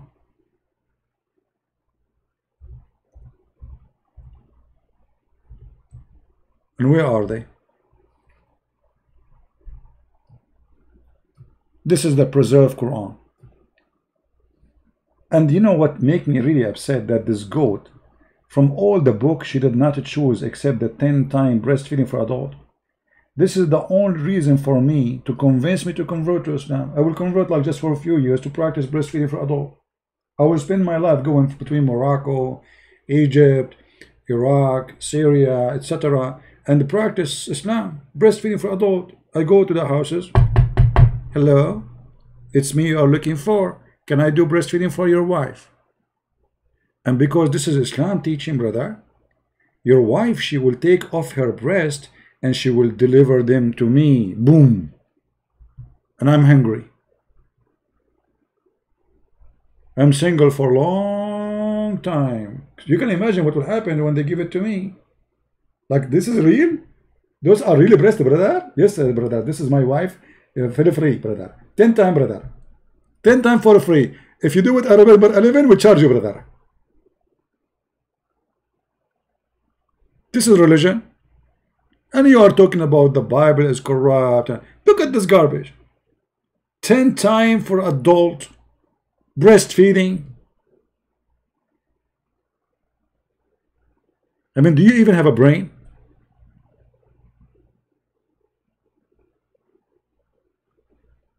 And the funny, they speak about brainwash. You guys are brainwashed by me. Why did I say to those people who they are here, if you believe in Christian prayers, I'm not a prophet, I'm no one, I'm not even a priest. I am a guy, when I walk, I carry my gun with me. What? I never said I'm a priest, I never said I am an angel, I never said, you know, what brainwash back? I'm showing you reference, I'm teaching people here the truth.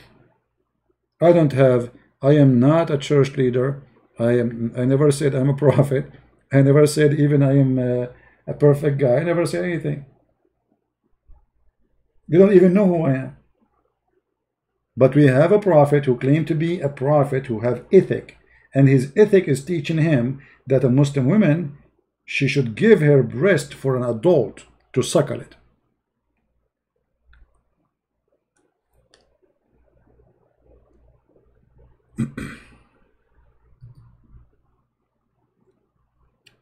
A static saying by year 2011 Muslim will pass Christian population. No, my friend, all those static are funny and dummy. You see those static, like they say, there is 1.6 billion. This is absolutely a lie. They count even the Christians as Muslims in those countries. You know what I mean? Like they count Ethiopia more than the half as a Christian. Sudan, you know, any the Christian in Indonesia, they count all the country as Muslims. So those account are or numbers are false. Secondly, the numbers of Muslims is the reason for Islam to collapse, not the opposite. And I'll explain to you how. You see, some countries, they are trying to practice Sharia law. Like there is a new wave in Indonesia, right? But that is making more people hate this God. So Indonesia is the biggest Islamic country in the world. If you see how many people live in Islam, you will not believe it. If you see how many of the Muslims, they hate to practice Islam, you will not believe it.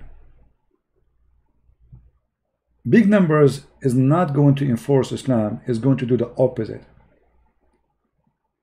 Because society will be poor, you have big number, no enough jobs, no enough money, no enough resource, no enough education. And those people who they are, you're trying to make them Muslim supposedly. So to say we have a population, what you can do with them? What is their power? What is their, let us say Indonesia is a 300 million population next to Israel, and they go in war. Which one is going to win? Israel of 7 millions. All of us, we knew Israel will win. So first of all, population can be a curse on you, not a blessing. Because if you cannot feed your population, that will not help you. Bangladesh, the second big populated country of Muslims. If we take those countries from the population, we will see Islam disappear. Where is the rest of Muslims? If you go to Bangladesh, you will not believe it. I mean, I feel sorry for them. So what population they are talking about? What that mean? What that would do?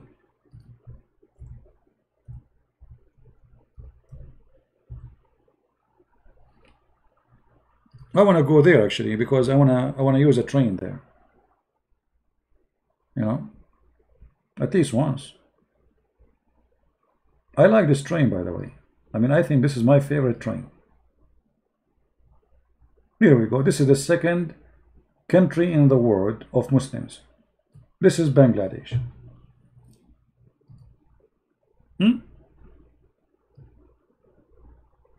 So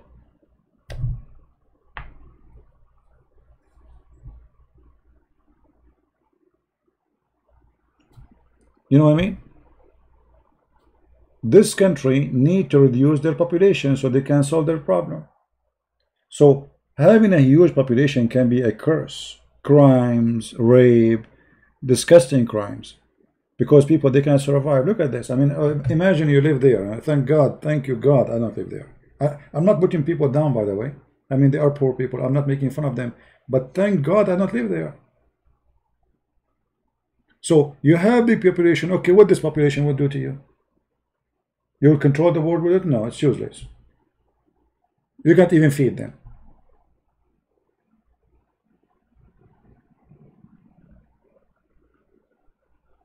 You know what I mean? So when they speak about numbers, I laugh. I really laugh.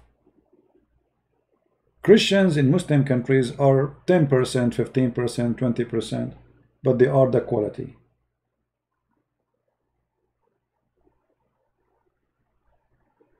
So having big population and you cannot feed them, that is not really a blessing for you.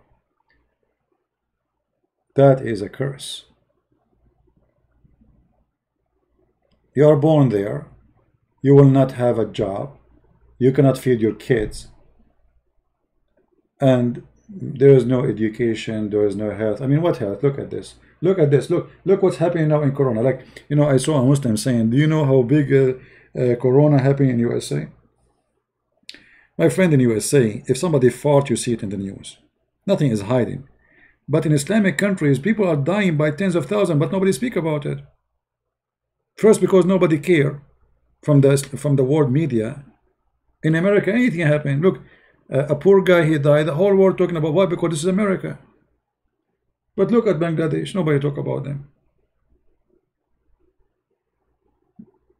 The head of Taliban is dying because of Corona. Corona is eating Iran. Corona is eating Egypt. Corona is eating Islamic countries like crazy. But the world focus in those who have the power and those who they are wealthy and rich. They don't focus on those poor people. So now you have Corona. What this population would do?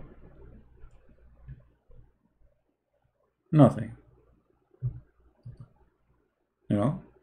Actually, if those people they were poor Christian, I will advise them to be careful about how many children they have. We don't approve abortion. Never do abortion. Never, never. This is a crime. But still you can control how many babies you can have. So if they are seeking increase of population, that is against them, and that will control, will do the opposite. You see, Africa used to be majority Muslims. The Muslims invade big part of Africa. But now the Muslims are exist in certain areas in Africa, and the number of Christians is really big compared to before. A huge conversion happened. Because Islam did not bring education. Islam did not bring anything convincing. Islam bring 4 wives and justice, kids in the street. I saw a Christian child in the Middle East washing the windows or shoes in the street. The one who do that is Muslim children. Why? He don't even afford to have a sandwich. He go and have a wife, second wife, third wife, and every 2 days they have a new baby. And then he cannot feed them. And then he send them in the street either to beg for money or to wash windows.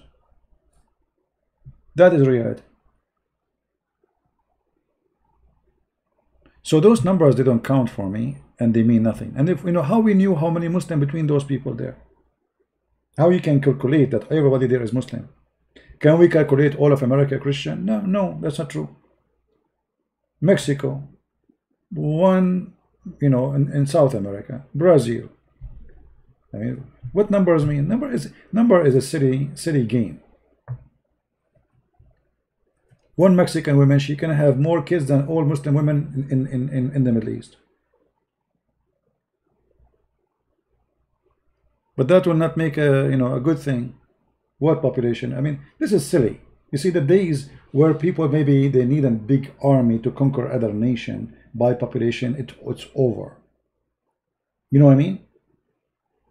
Like, let us say they became 10 billions. Still, you cannot fight America.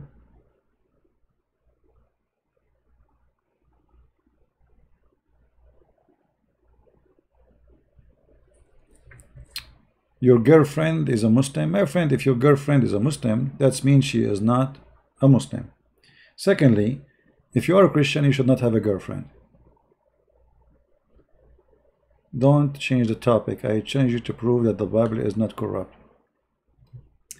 My friend, you see, you prove me wrong. I told you the Bible of Allah is corrupt. Get lost. We are laughing. A clear evidence that Muslims, they are following the false God. They prove to us that the Bible of Allah is corrupt. Okay, what's my business? Why you are asking me to debate me about a book your God sent? You are stupid. You Muslims should debate about that. You Muslims should debate about, because both of you believe in the same book. Allah sent the Torah. Who believe in that? Not me. So you want to prove to me that the book of Allah is corrupt. So why you are debating me? You are debating the wrong person. You know what I mean? Do we have any Abdul have any comment?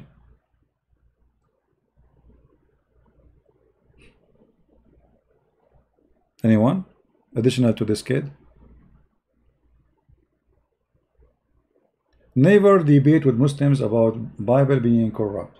If a Muslim, he says to you the Bible is corrupt, say okay, the Bible of Allah is corrupt, thank you very much.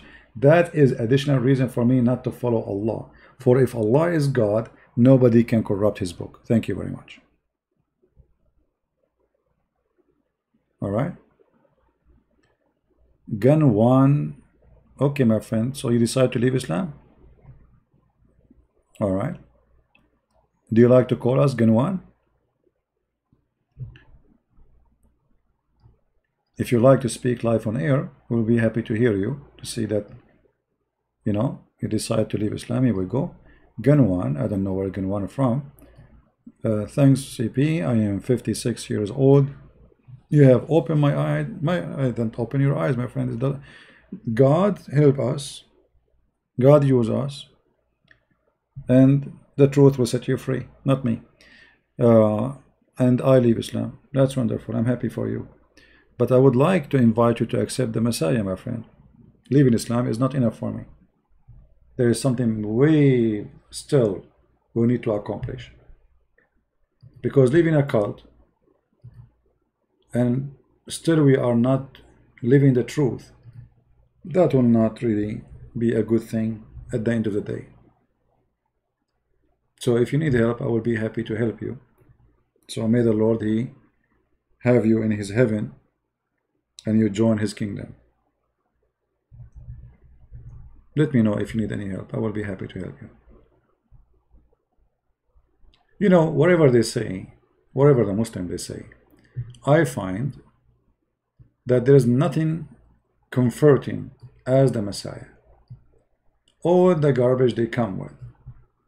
Your book is corrupt, etc. Can you corrupt the miracles of Jesus? You cannot. The Quran agree and admit that Jesus resurrect people from death. The Quran agree that Jesus make the blind see. He can even tell you what you hide in your houses. The Quran agree that Jesus right now is living in heaven. This is all is act of God. You want to claim that this is from Allah, prove it. Your Allah could not make Muhammad alive. Your Allah could not make the blind see. Your Allah could not make the leper healed. Your Allah, even Muhammad died from poison and He could not heal him. So you can say all the lies you want, but in your book you have to admit that Jesus is a unique person, which even your God cannot be a competition with Him. If we ask a Muslim, where is Jesus now? He will say in heaven. Thank you very much. Right? Everybody is dead as dust. I will be dead, you will be dead, and then maybe we will be remembered by people one day, maybe we will be not. But the Messiah, the one you are talking about, you idiot, is right now in heaven listening to us. We are talking about the living Messiah. So look at this madness. Those people believe that the Messiah is alive for thousands of years, and God knows for how long, according to the religion, Jesus will be alive, and then He will come back. And you know, the funny is that who is the one who will complete the story? Jesus. Who is the one who will overcome the devil? Jesus. Who is the one who will kill the devil? Jesus. So who is the hero? Muhammad. You know what I mean? Just to show you the stupidity of this religion. Who is the one who is going to bring victory in the day of judgment? They say Isa, supposedly Jesus. Who is the one who will destroy the Antichrist? Jesus. Who is the one when the Antichrist and the Shaitan, he see him, he melt as salt dissolved in water? Isa. Okay, who is the most powerful prophet? They say Muhammad. Isn't it amazing? I mean, I never saw stupidity, hypocrisy, madness, corruption as this religion. How you are saying to me that he is the one? Okay, so now we are watching a movie. Let us forget about Isa and Muhammad. A movie, action movie. Everybody die except Sylvester Stallone. Who is the hero? Muhammad. Muhammad die, he is the hero. But who is the one who killed the mafia? Sylvester Stallone. Who is the hero? Muhammad. Who is the one who killed the devil? Isa.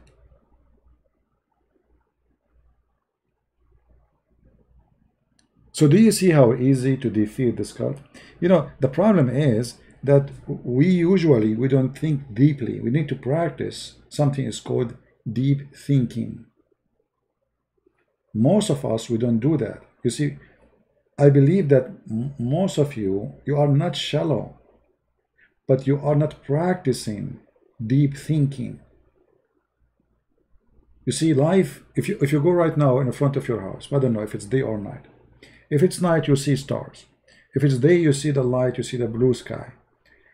But you have to make reasoning for things around you in order to recognize where are you, what you belong to, what do you see. If I am a shallow person, I see things but I don't think about it. They are there. Same things are there. You will notice that we might go, let us say all of us, we are in one room. And then all of us, we have a picture in front of us, and then somebody come and he says, I will give you pen and paper, and I want each one of you to describe this picture to you, which is all of you, you see it in the wall. There's a picture there. You will find that it's one of us, he have a lot more details for the same pictures, and some of us, they have very little details. But it's the same picture.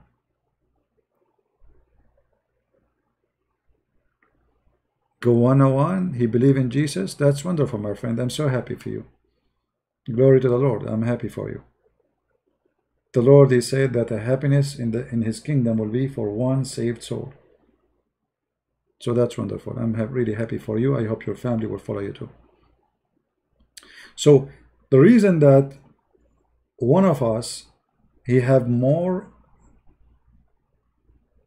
let us say, he noticed more items in the same pictures because he is more deep thinker. Many of us, we see the same image, but we don't notice what is in the image. So in order for me to learn about noticing, I need to think, practice. We need to be people who always think about things exist around us. Like when the Muslim, he says to us that the Bible is corrupt, and then he says to us that the Bible is sent by Allah. I mean, this is the most stupid statement ever, because you're not accusing me, you're accusing your God. You know what I mean?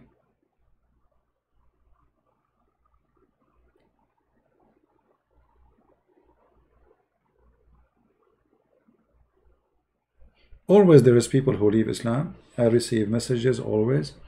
You know, I speak to people in their ear. But at the end of the day, my friend, maybe we are happy for you. Many are happy for you. But you are the one who is the, let us say, the one who received the gift, because you are the one who is saved. This is your salvation. I got nothing from it.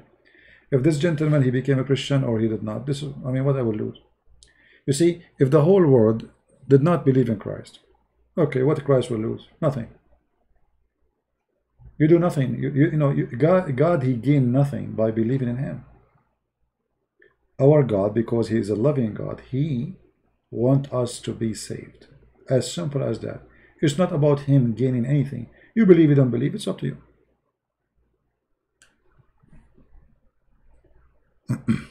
No, we believe that the Bible of Allah is corrupt, for Allah is a fraud.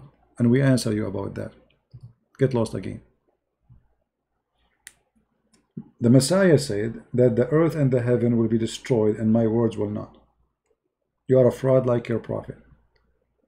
A true believer in a true God, he will never even say that his God, he sent a book and his book is destroyed. That is a shame. And because you people have no shame, you say such a statement against your God, not against my God.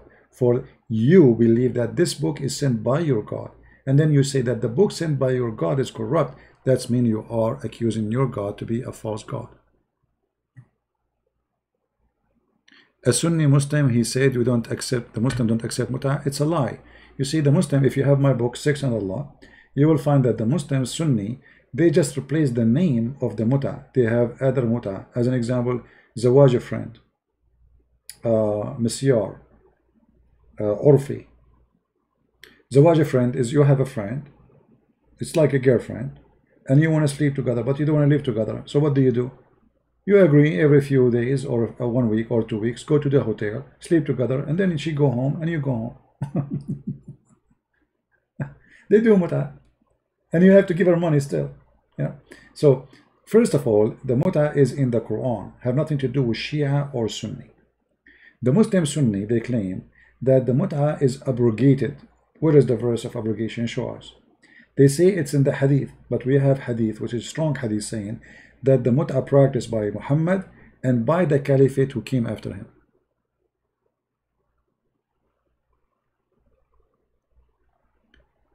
Ganwan, he want to call me. Okay. Maybe tomorrow, Ganwan. You know, I'm really happy for you. But you know, I don't want people to think that's, you know, we make people call us to say I became a Christian and etc. You know, we don't do what the Muslims do. But maybe you can call me some other time, and if you wish to have, if you have anything to say, I will be happy. All right. Do we have any Muslim here?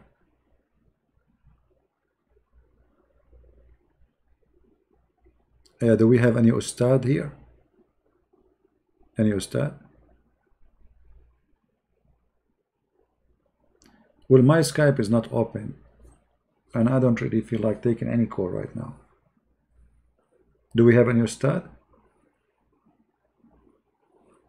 I mean, if the person he accepted the Christ, we're happy for you, that's it. His call will not make any difference.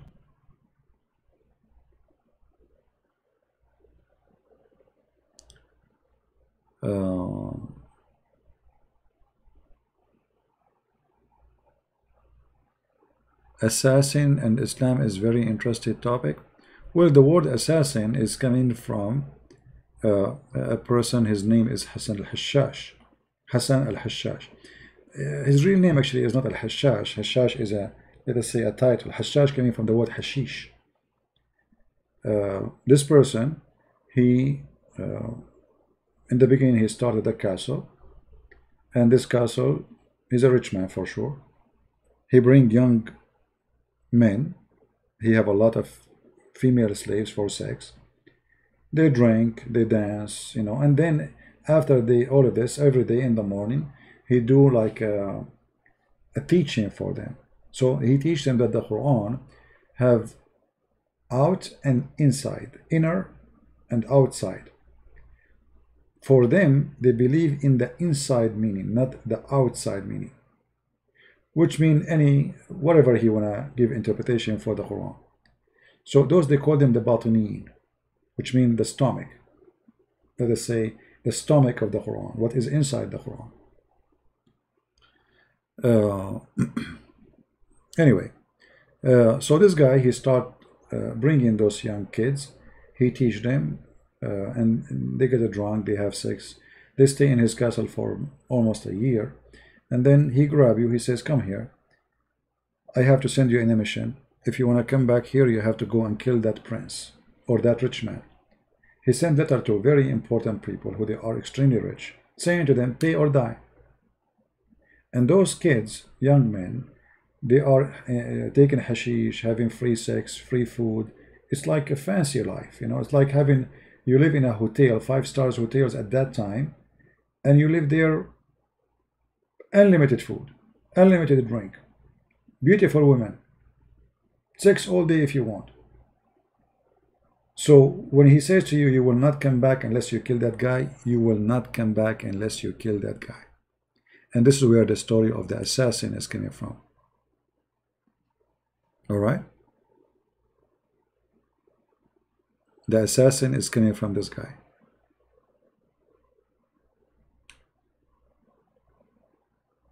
And by the way, this guy, he have, you know, he start with one castle, and then he control a huge area all the way from Persia, all the way through Iraq, and then all the way to the seaside of Syria.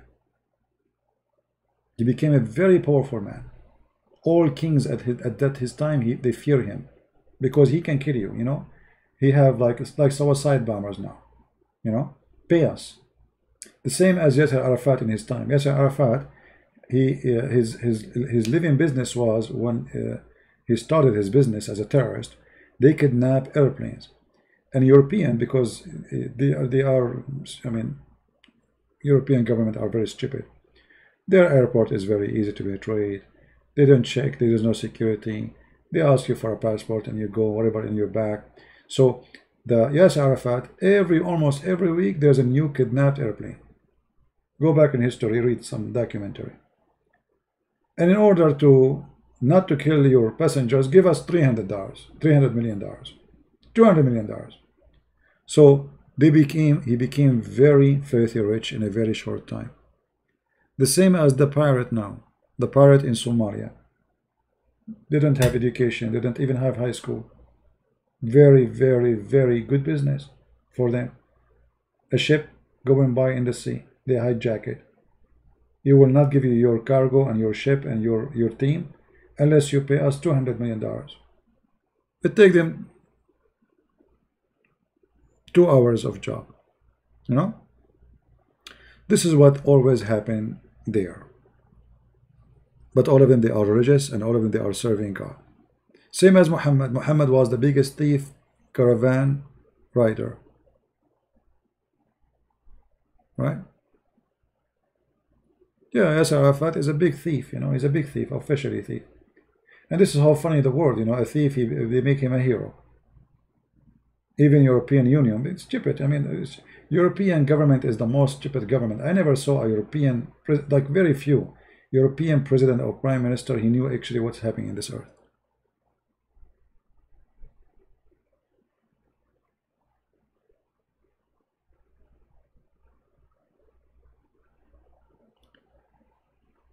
I tried, but all from Muslim version. I don't know what you're talking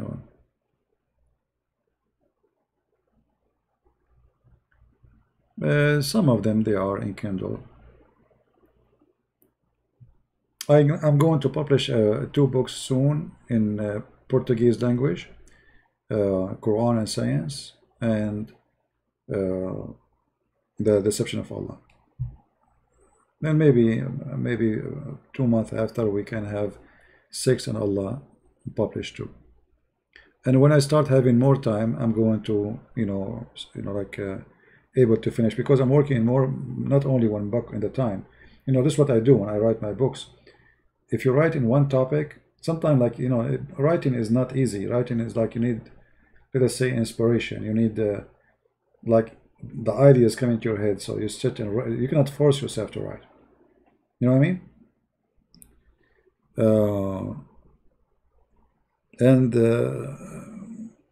My experience is, as long as I'm going live on air, like now, if I finish, I will not find myself in the mood of writing anything. It takes a lot of your energy and a lot of your, let us say, comfort. Anyway, guys, remember always one thing. Anyone he say to you anything, even if he's a Christian, don't take what people they say to you for granted. And I tell you that this is a very good advice. Because if you take what people say to you, including me, that's mean you decide not to think. You decide not to study. You decide to be lazy. And what if the person who is saying to you something, he's wrong? You know what I mean? What if the information is not right?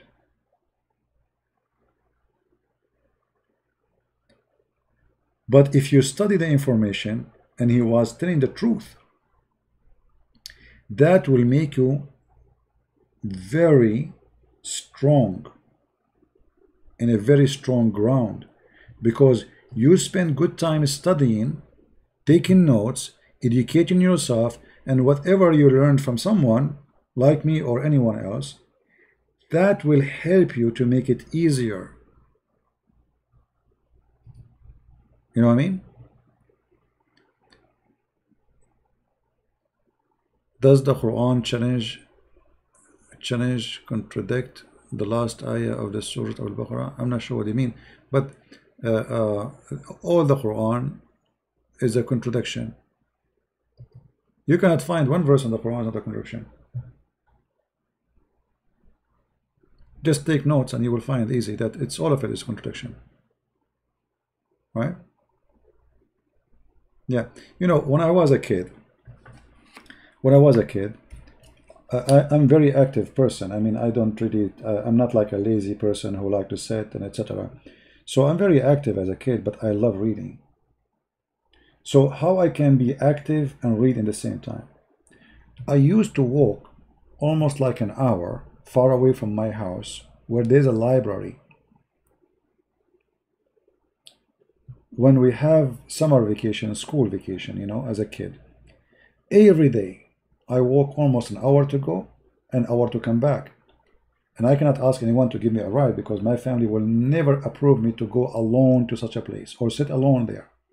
So I go walk all the way to a library, and then when I will go inside the library, there's a section for kids, have Mickey Mouse, stupid stuff. I don't want to read this. I want to read something important. So there's a section for adult, and they will not allow kids to get in. So what I do, when an adult is walking to get in, I walk next to him. I act as if I am his kid. I walk just next to him, and the guy will be looking at me like, why this kid is like walking with me, you know? But he cannot say anything. So he get inside the big hall where the big books are, and I walk with him as if I am with him. Then I go and I keep walking with him until he sits at the table. I sit next to him, and the guy will be looking at me like, what this kid is doing? You know, why are you sitting there? And then, because I am not allowed to grab books, I grab book in the table, because people, they finish reading, they leave the book in the table. Any book in the table, I grab it. And I start reading books. I have no idea what they are about.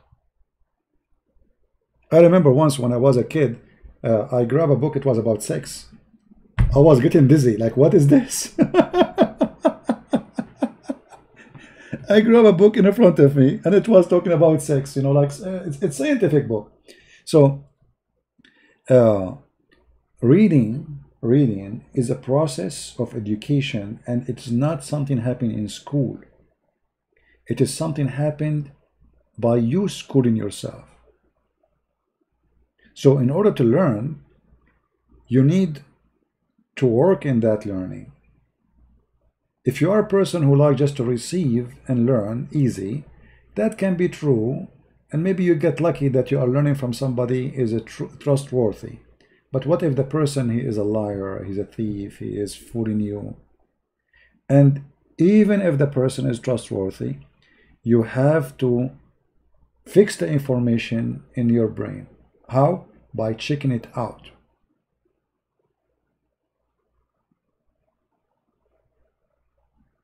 What type of library? No, it's actually a wonderful library. They have all kinds of books. What's wrong? I mean, if you have a book about sex, is that bad?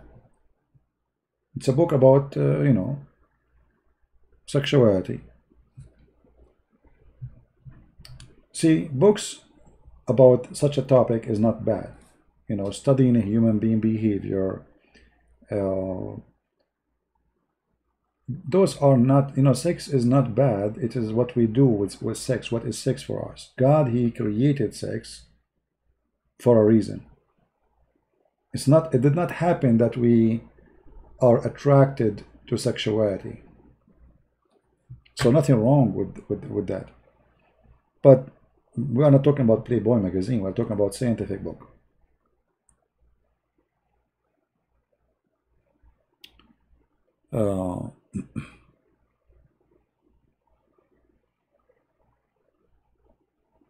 Yeah, but you know, scientific journal these days, sadly, they are kind of copy paste. You know, very few people, they do scientific study, whatever the topic, you know, because science can be even about history. But those journal, as I notice, that people are not really doing real studies as much it is searching patterns, you know, patterns. I'm sure you know, I look like you know the topic. It's like, you know, like Darwin. Darwin is not a scientist. Darwin is an observer. So he was trying to observe things around him, and from his observation, he tried to make conclusion. And most likely his conclusion is wrong. So there is people who they make real research, and there is people who try to copy other people's search, and there is people who do their own observation, and they come with their own, like they say, they discover such a kind of pattern happen or repeated pattern, and they say this is science. But the fact, this is not really science.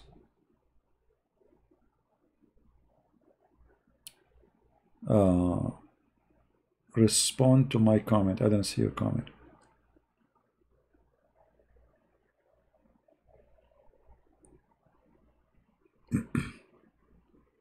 Yeah, you know, people, they like now, you see, is our science collapse with Corona.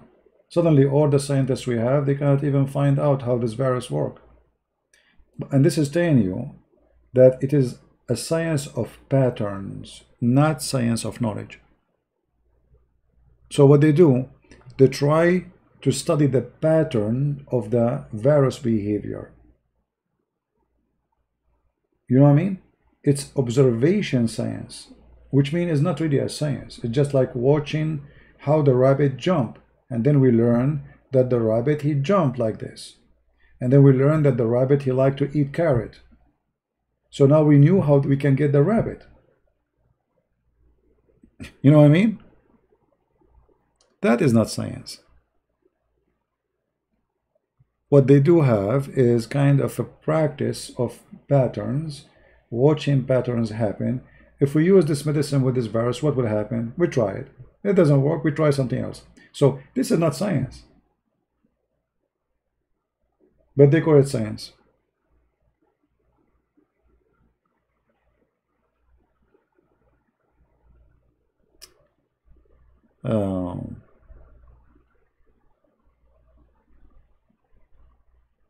Yeah, it's not science. You know, I remember I told you before, like I have, if I drink too much coffee, that impact my throat. Actually, that's why my voice now is not really, I mean, not now, every day almost, is not really good as it should be, because I drink coffee. But in, I think, the year 2010, something like that, my voice totally disappeared. Once I woke up in the morning, I can't even talk. And I don't go to doctors. I don't get sick, you know, thank God. But then I have to go. I mean, there's something very wrong. I have to go live. People are waiting for me, and I cannot talk. So I went there. They do the check, blood, blah, blah, blah. Open your mouth, say ah, say ooh. How old are you? How much you weigh? Ask me all the questions. I write down. I cannot even talk. And then they could not find. They said, you are very healthy. There's no reason. Nothing. A lot of money. And then I noticed that if I stop drinking coffee, my voice come back. If I drink coffee, my throat get hurt. The more I drink coffee. So it was just an observation of me and my behavior lead me to understand that it was the coffee.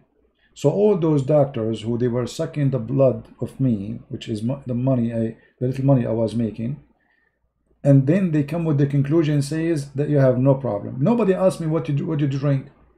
Nobody asked me anything about coffee or food. Nothing.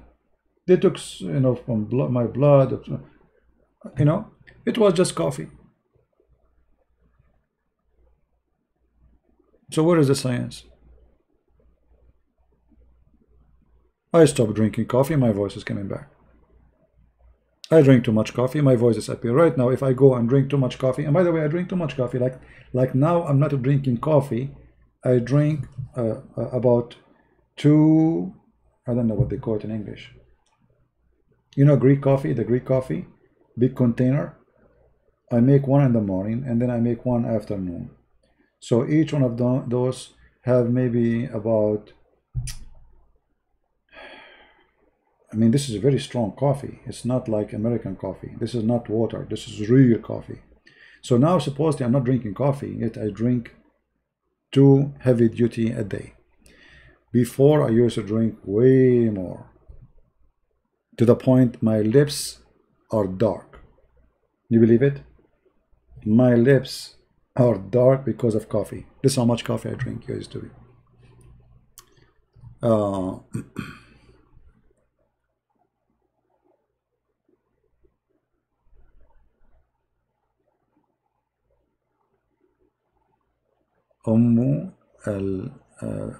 Fadl. Okay. Yeah, you see that's because you have a confusion.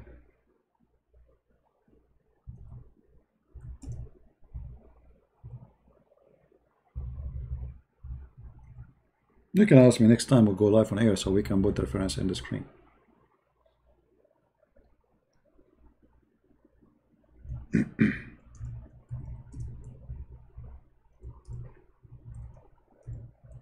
Maybe I can grab the reference right now. Let us see.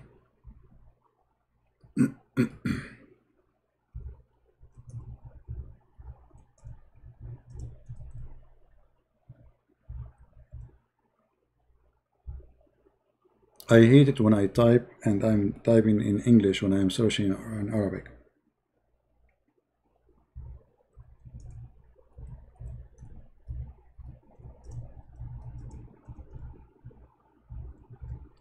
Let us see.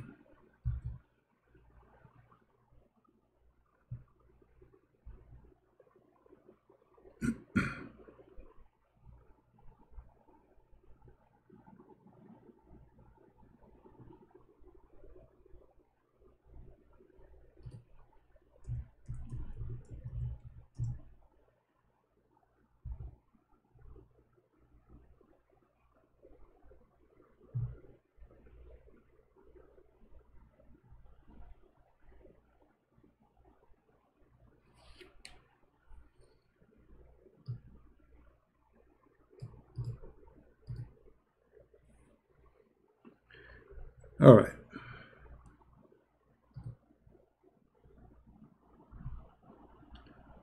Are you there, the one who asked?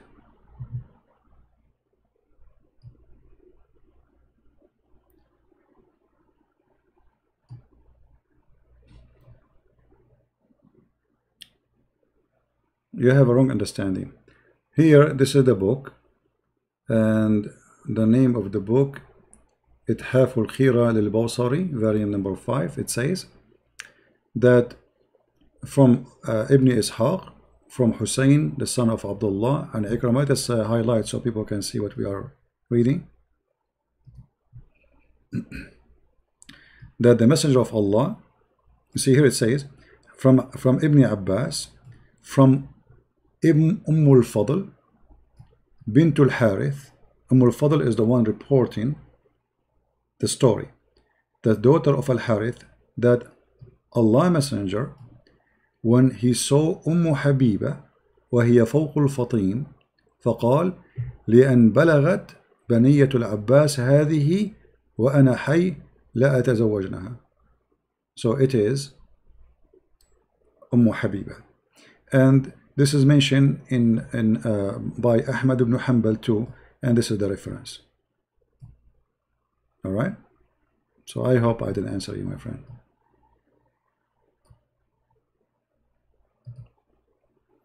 All right.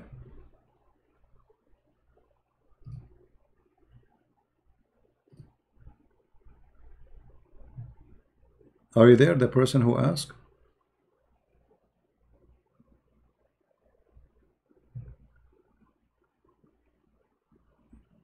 Did you see the reference? Yeah, so we know I don't say things unless I'm sure from it.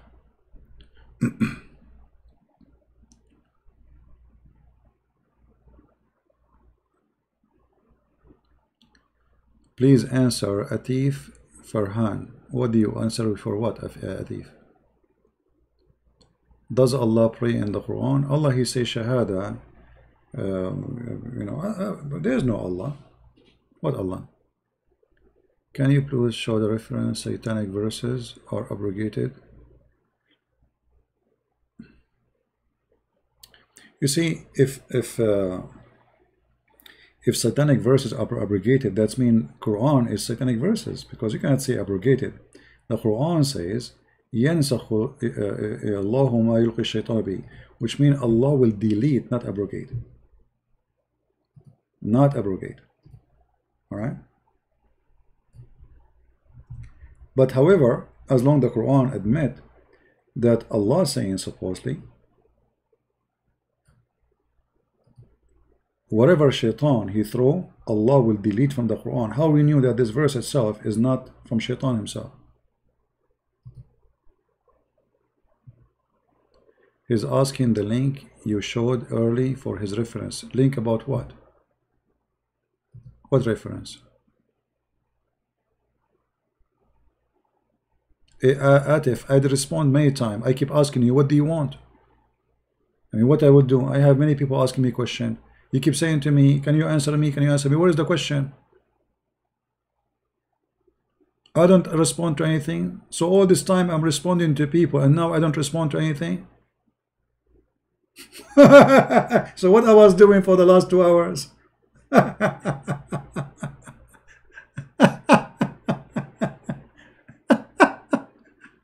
Unbelievable. You know, some people, they are like kids. They think I'm their waiter, and I see nothing but them. We have 700 people. They are texting, and I'm watching the chat, looking for reference, answering this guy and that guy, and now you are complaining. Go, leave, don't come here. Okay, Christian Prince is not answering you. Don't give him don't pay him salary. Fire him.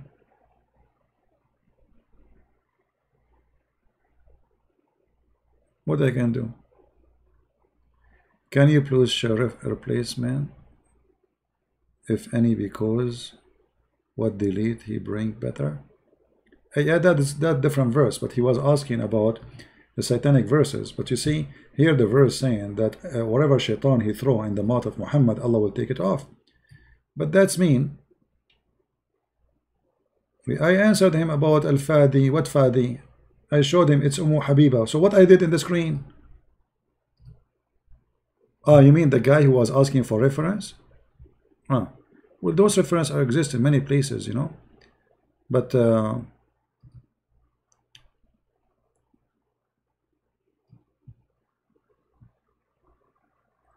let me see if, because this is Google book, and Google book you cannot use Google translation to translate. Let me see.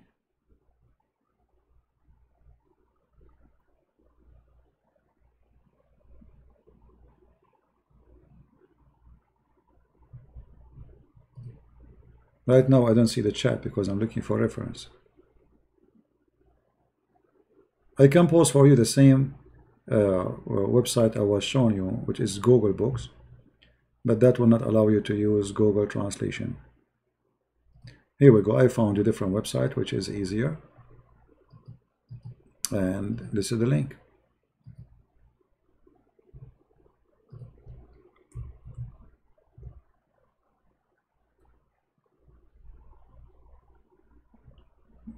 All right.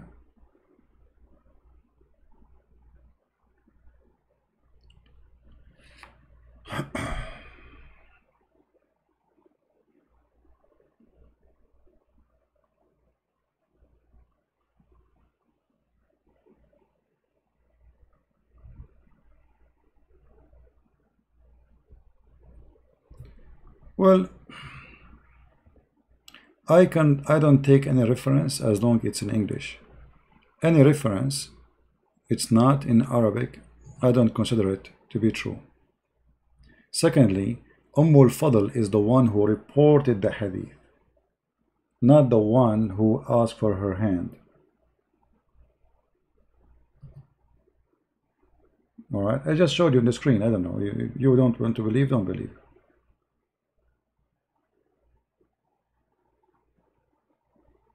All right.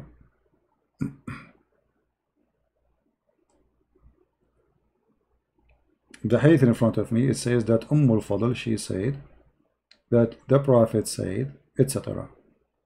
when he saw Habiba. You have different story. Believe in whatever you want.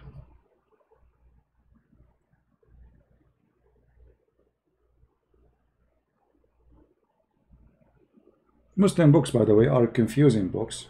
So I understand that you might have, you know, you might have different understanding, especially the way those books are written. But for me, what I know, it is Habiba. Maybe you have a better knowledge than mine.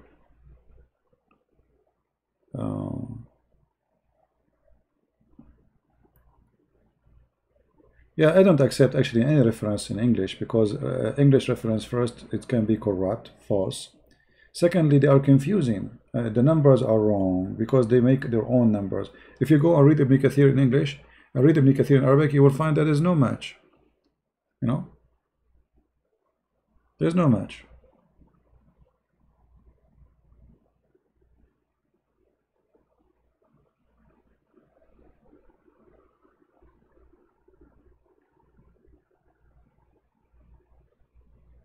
No, Muslims have many resource of stories. As an example, depend in your sect. Each sect have different story for the same story. Even the names change. The same as Muhammad. As an example, Muhammad, he could not quote even once correct name.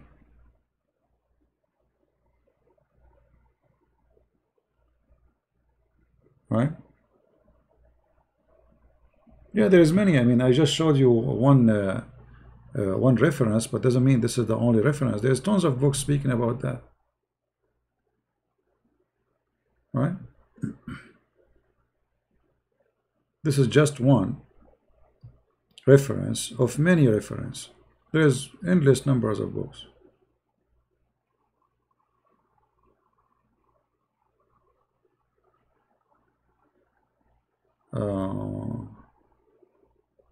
Actually, here I just found this website.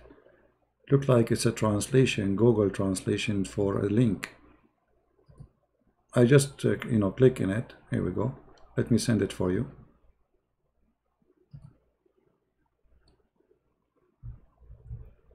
Islam, why Shia they hate Aisha? Because Islam is a political movement. Islam is not a religion. Islam is a mafia to conquer, take over, money, slavery, jewelries, power, Do you see, guys, the link I posted? You will see there, it says Ummul Fadl bint Harith said that the messenger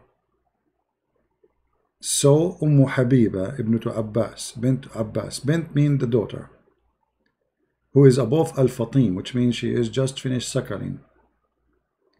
And he said, if she live, if I live, I will marry her.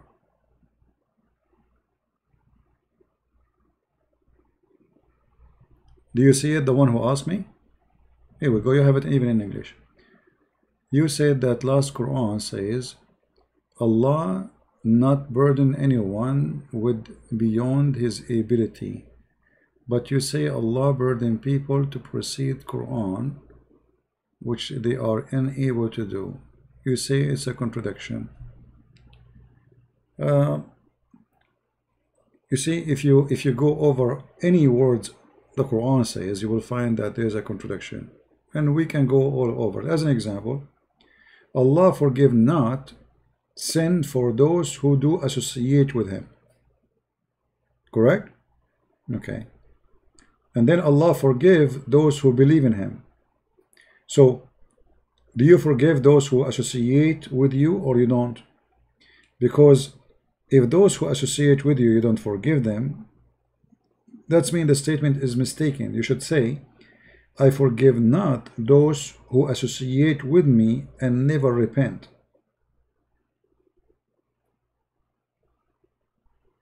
So if you say I forgive those, I don't forgive those who associate, and then I forgive those who associate, which one is the one to follow? As an example, most of those Muslims who follow Muhammad later, they were, associating with Allah. So you forgive or you don't. So depends how deep you want to think about any statement he say. But for me, I focus always in big issues. You know what I mean? Because Muslims, they can go around those things.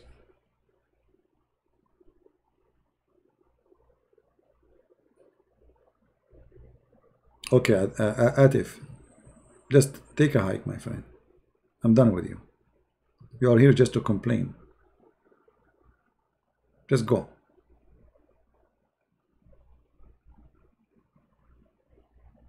No, I don't want to see him no more. I'm done with this guy.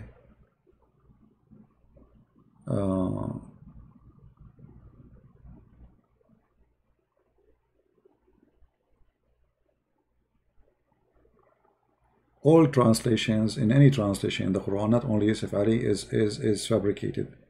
I never find any translation is correct. Why Muslim cannot wear a golden ring? Muhammad, he you know, he got a golden ring. Some story they say he killed a Jew and he took it. And then Muhammad, he get busy with the ring. He keep looking at it, you know. A savage guy, he never have a ring in his hand. So he's very excited. And then people, they start talking about him. And then Muhammad, he says, oh, you know what, this ring, he took me away from Allah, or took me away from you. So, and then he announced that men, they cannot wear golden rings.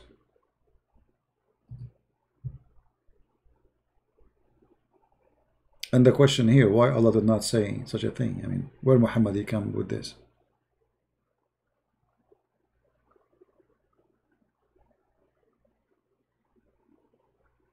Anything else before we go for today? Actually, I made a mistake. I should not go longer so people, they can download the video easy. And now the video became so long. Maybe I have to rebroadcast the video, just the part we answer the false miracles in the Quran, to make it shorter.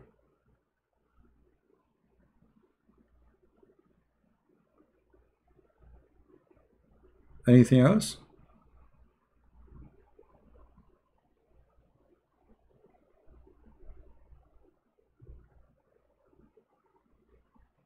Hijab actually is not a cover for the head. Hijab is a curtain. See, mistakenly, Muslims, they are the last one to know. Hijab never was something you put in the head. You know, if you go right now in the Quran and you type the word hijab, what you will see? Curtain. Read chapter 7, verse number 46. And between them, there's a curtain. There's a veil between them. Do you see it? Do you see it? This is the veil here is translation for the word hijab. So it is something you put between you and someone else, not something in the top of you. Are you following? So hijab is not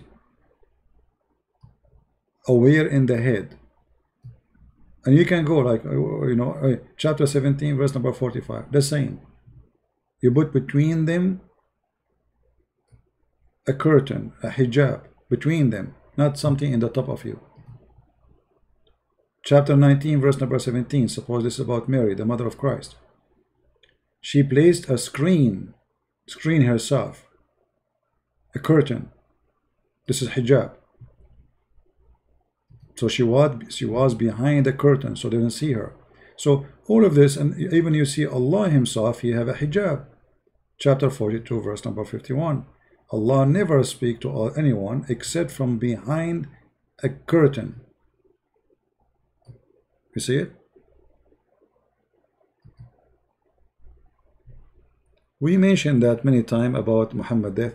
It's okay, guys. Today, you know, like we are finished for today.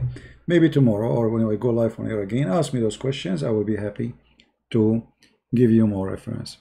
Because, you know, as you know, I mean, this is really endless. However, for me, I always have a pleasure to speak to all of you. Forgive me if sometimes I lose my patience, because this is really need a lot of patience. Because imagine you say the same thing always, and then the people ask you the same question again. I mean, you give reference yesterday, and then the second day they ask you for the same question. Sometimes even the same day, in the same minutes, people, they say he did not answer us, as you just saw. You need a lot of patience. And whatever you do, people are not happy. I don't know what to do. However, I'm really grateful for all of you. Those who like me and those who don't like me, it's okay. For me, it's very important that I am sharing the truth, and the truth will set you free. I'm doing this to the Lord, and He is doing it to you. Which means the good thing is coming from the Lord, not from me. For me, I'm just a human being who do bad and good. Sometimes I do bad more than the good. Sometimes I do good more than the bad. However, whatever good is coming to you from the Lord, not from me. The Lord, He uses the one He chooses, and it's up to you to use it as you wish. The Lord, He says, for free you took, for free you give. And if we have little knowledge to share with you, I will be happy always to share it. And what I have is very little compared to what is in this world.